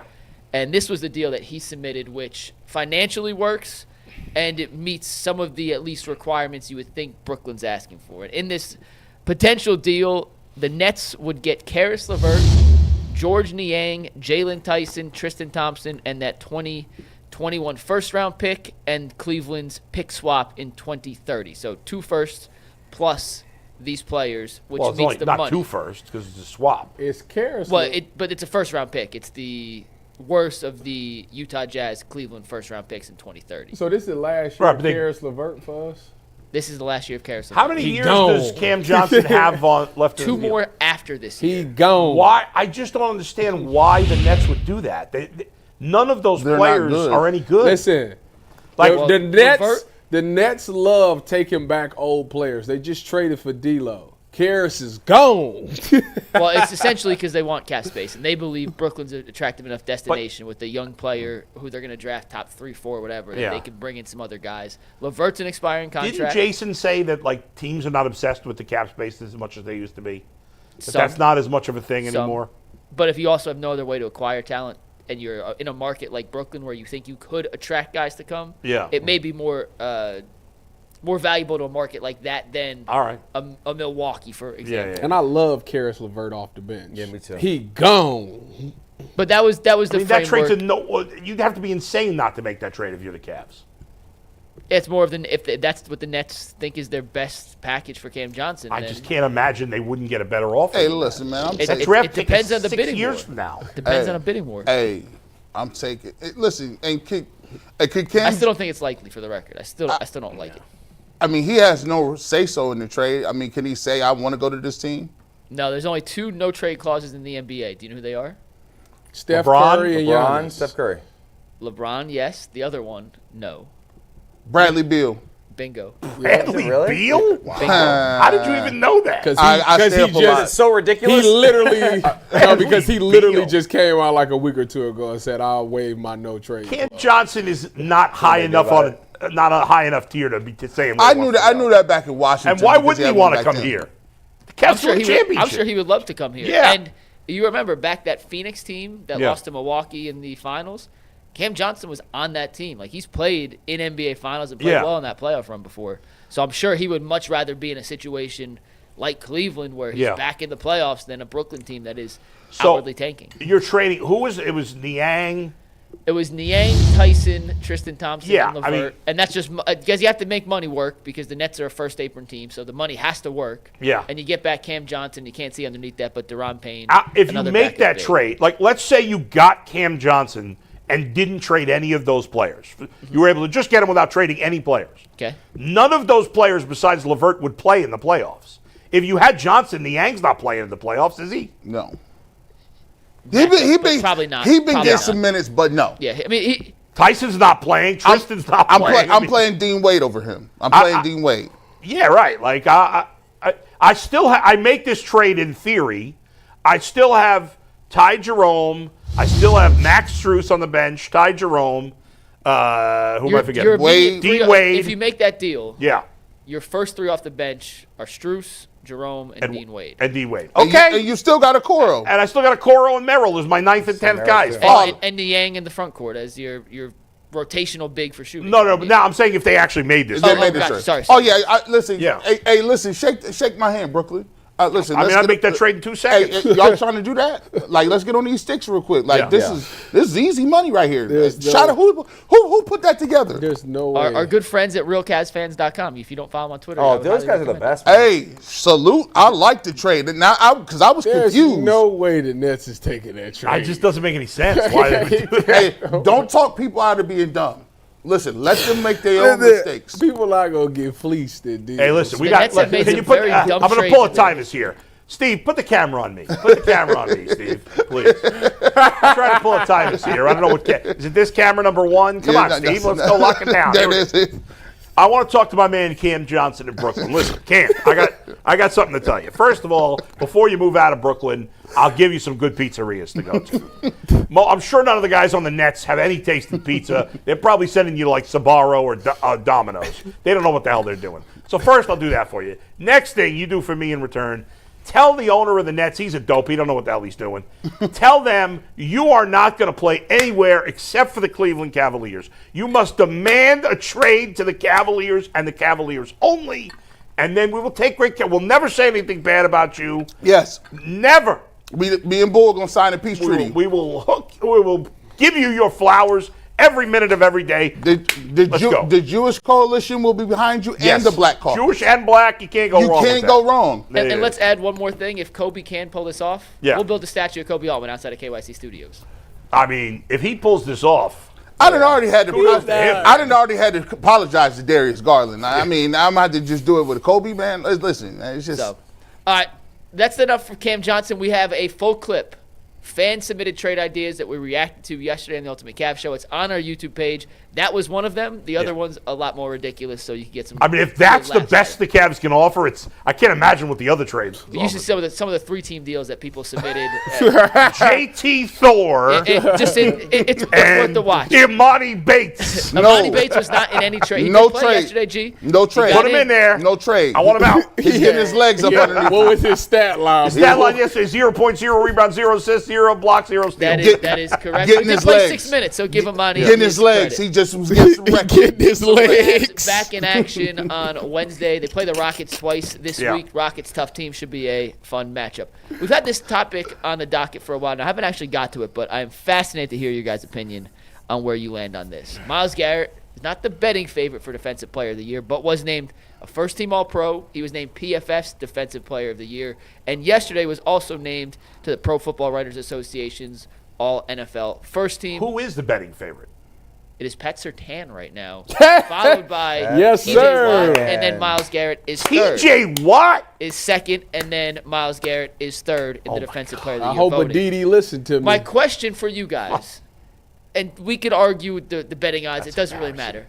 My question, bigger picture. Can a DPOY come from a 3-14 team, or does a team record not matter for an individual accolade? Nope, can't happen. That's why exactly the same reason why Joe Burrow ain't winning the MVP this year. It just can't happen. Well, Joe Burrow's team didn't go 3-14, but he's didn't not make playoffs. yeah. But yeah. I think the defense may be different than offensive MVP. Yeah, it doesn't say it's not defensive MVP. It is defensive player of the year. Yeah, I don't think the team's win-loss matter because a guy can have an exceptional year. Well, then he should win it then. Yeah, I think he should. Look at the stats on the screen, Dustin. Would that indicate an exceptional year for Myles Garrett? He didn't fit. That is I think that's that is pretty good. incorrect, by the way. That's straight from ESPN. No, that's incorrect because Straight from ESPN. Troy Hendrickson had more sacks than 14. Oh, you know what? That's wrong. I made this before. You're right. Okay, so It's a bad job out of you, Mike. I expect better. Remember we were going to do the Take it off conversation the in screen. week 18? Yeah, that's when you did it. I drug it over. That's Yeah, on yeah. me. You're right. Sorry. So second in sacks. Everything else there. Yeah. Applicable. It don't never. So No, look, because even Aditi was sitting here saying like the way it's set up, They it don't don't do the work record because there's human people involved.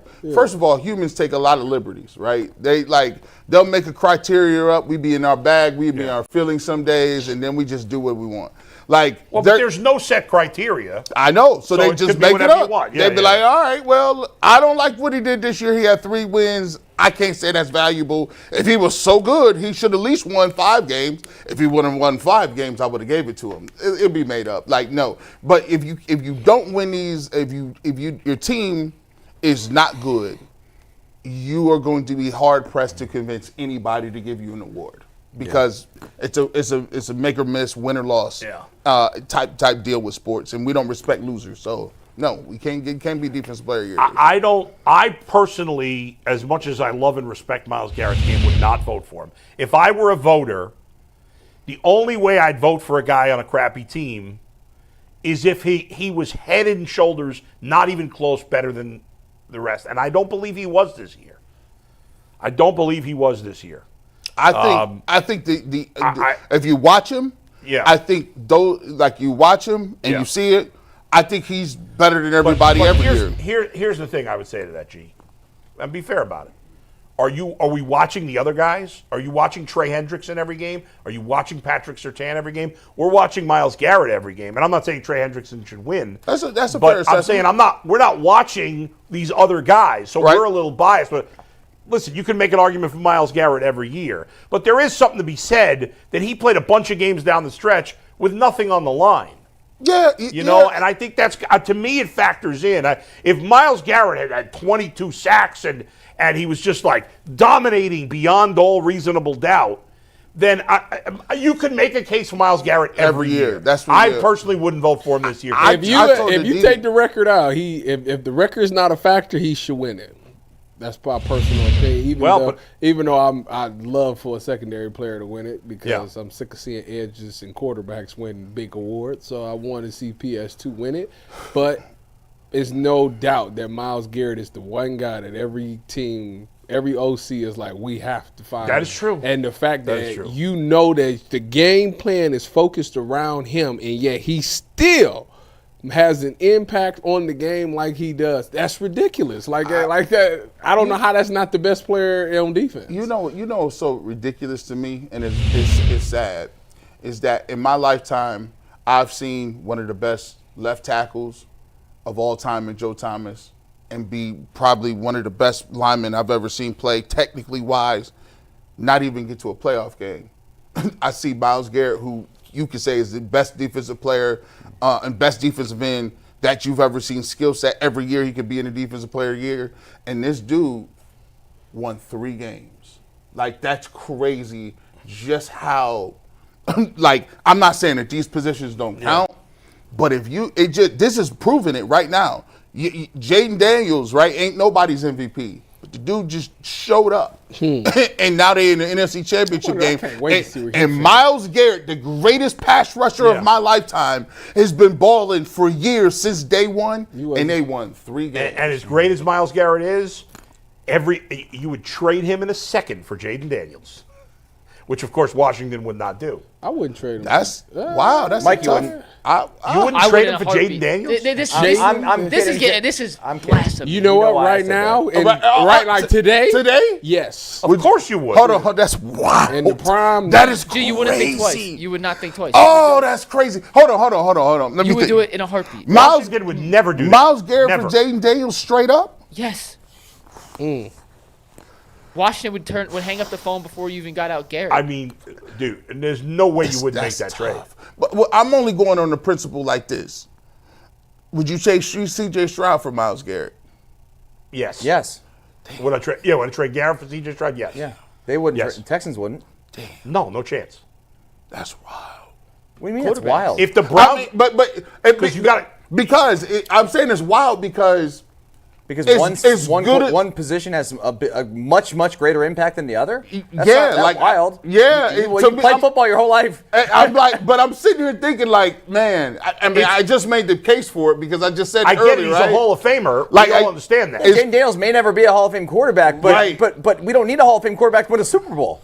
Yeah, I'm like, it's to say that, man, I'm trading Myles Garrett, a Hall of Fame pass rusher, for a quarterback that only did it 1 year. It'd be difficult. I know, but it'd be hard. But I could see why somebody would say that, though. I couldn't argue with you. You think the Browns would have won 3 games if Jayden Daniels was the quarterback and Myles Garrett wasn't on the team? They wouldn't have won 3 games. They would have won more than that. I bet you the Browns would have won at least 9 games this year. Yeah. Also, you could take Myles Garrett. Don't clip this and make me sound like an idiot. You already go ahead. Get it, Earl. They already did it for me. Do not do this. Get it, Earl. Clipping this. Earl. You got to talk to the guys upstairs. Hey, don't clip me on this, dog. Don't this, Earl. Hey, go ahead, get your money. We about to go viral. What you say? Go ahead. Moving on. Go ahead.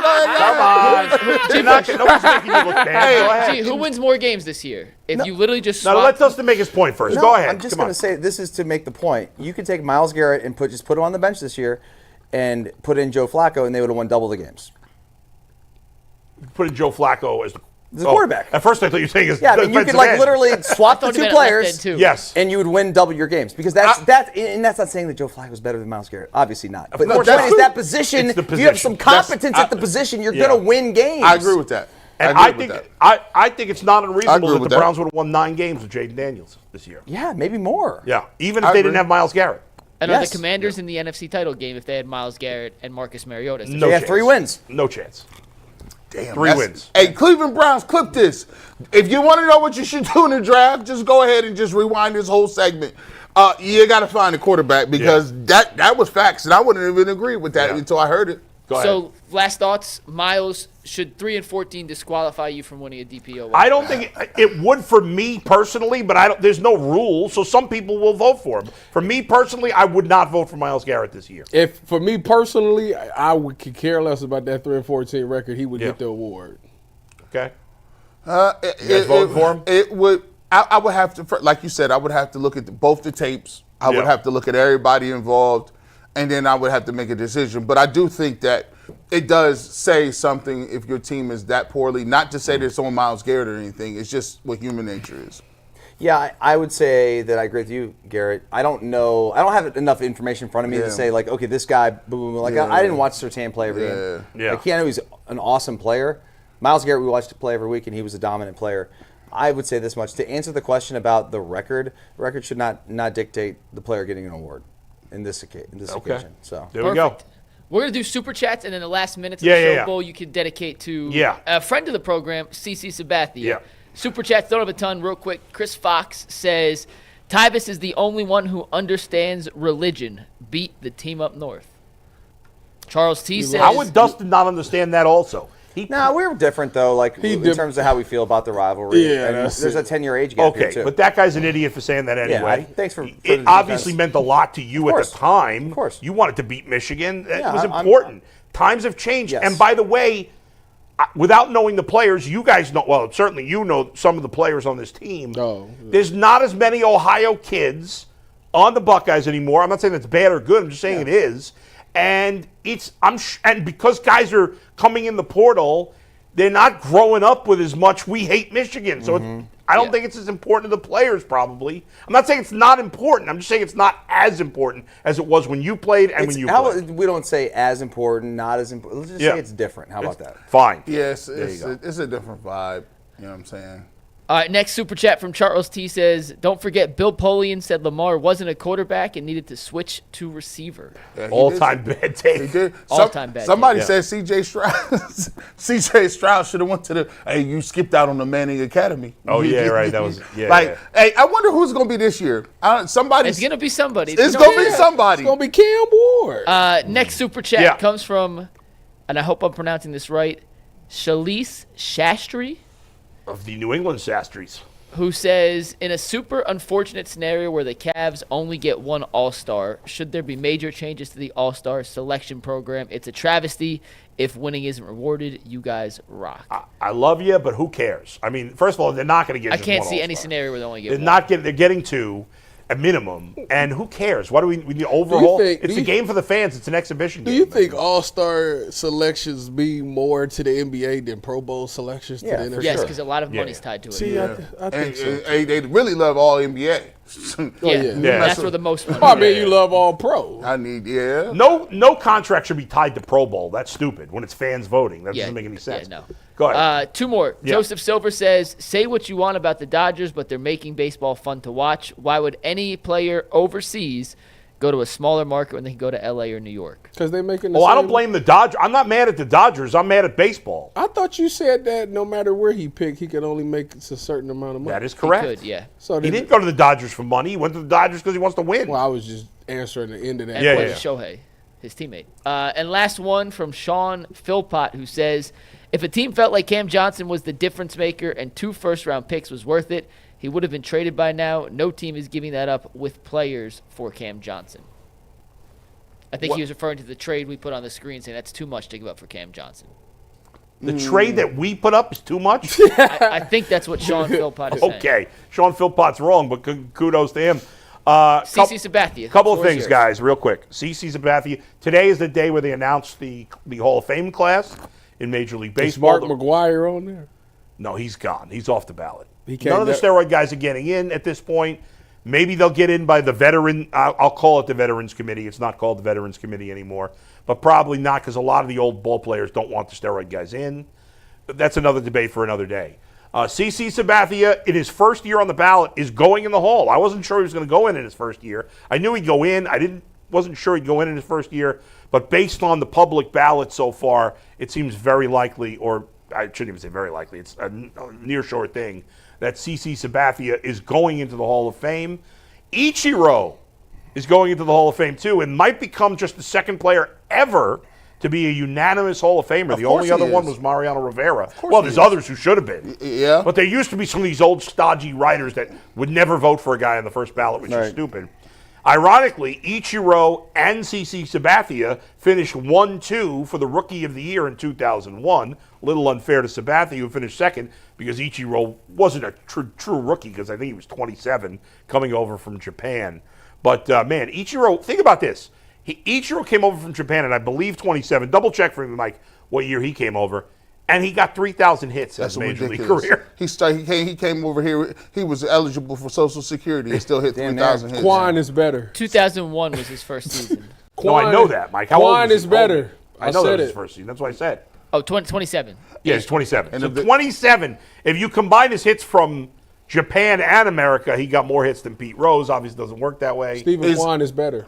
Man, but Bull, finish the CC Sabathia stuff. But getting back to Sabathia, will he go in as a Yankee or Indian? It's actually not his choice. Really? They changed that in recent years, and the league gets to decide. Really? I think he ended up pitching longer for the Yankees, didn't he? CC? Yeah. I can tell you in 1 sec. That's wild. Yeah, the league. Now, I think because what happened is Wade Boggs signed with Tampa at the end of his career, and part of the deal was he'd wear a Tampa cap in the Hall of Fame, and they didn't want guys doing that. But I think if it's close in a situation where it's like CeCe played a lot for the Yankees and a lot for the Indians. 11 years with the Yankees, 8 for Cleveland. Right. I think he should be given a choice. Yeah. Like, he can't go with a Brewers cap for the 3 Yeah. months that he played in the Brewers. But I think he should be given a choice between the 2 teams he played for a lot. I don't know what he would choose. Maybe he's happy not to have to make that decision himself. Why do they have to I don't know. put a team on him? Yeah, they put a cap on the bus, bus, if you yeah. will. And I don't know why I said if you will. Anyway, congratulations to CC. He had a great career. I think his last few years put him over the top. People compare him to Andy Pettit. Their numbers are somewhat similar. Andy Pettit cheated. He used steroids. Just because he was one of the few guys to confess that he did it doesn't give him a pass. Now, I personally would vote for steroid guys personally, but I have no sympathy for them not getting in because they cheated. And I wouldn't vote for Andy Pettit because to me he's a borderline Hall of Fame candidate. And to me, if you take steroids, you got to be way over the line. You got to be clearly, no doubt, a Hall of Famer. You got to have higher standards. For steroid guys, if you're going to vote for him, for me, Andy Pettit doesn't get in. CC had a great career. Tom Hamilton was on MLB radio earlier today talking about him being that every player he played with will tell you he's one of the greatest teammates ever. I've met him a couple of times. He was in studio with us once.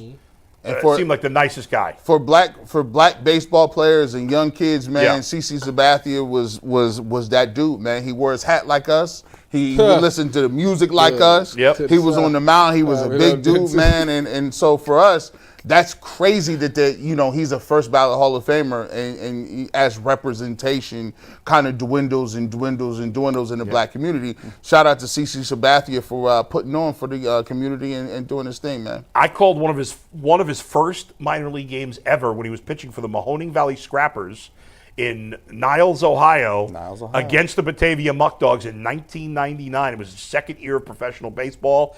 And even though I'm not a baseball scout, when I saw him pitch against us, I was like, "Whoa, this guy's different." Like, you could tell in A ball, and he was like 18 or 19, I think, at the time. Maybe, I don't know how, he was very young. And he was just different than most of the pitchers I'd seen in the low minors. And I'm going to tell you kudos what, to CC who officially get in today. Shout out to you, because you put me onto that Tom Ford. You came in studio, you had that Tom Ford on. It was killing everything I had. I said, I got to get that. I need that. It was crazy. We got to try to get CC back on. Yeah. We going a little longer here? Or I just want to say, we're going to go to overtime in a second. I want to end it by saying, shout out to CC. Mark McGwire didn't take no steroids. Oh, he 100% took steroids. No, he did. Yes, he did. Dustin. He didn't take 100%. Yeah. Yeah. Talking more Buckeyes in overtime. Me and See you Dustin in a were there. sec. We saw him. Dude,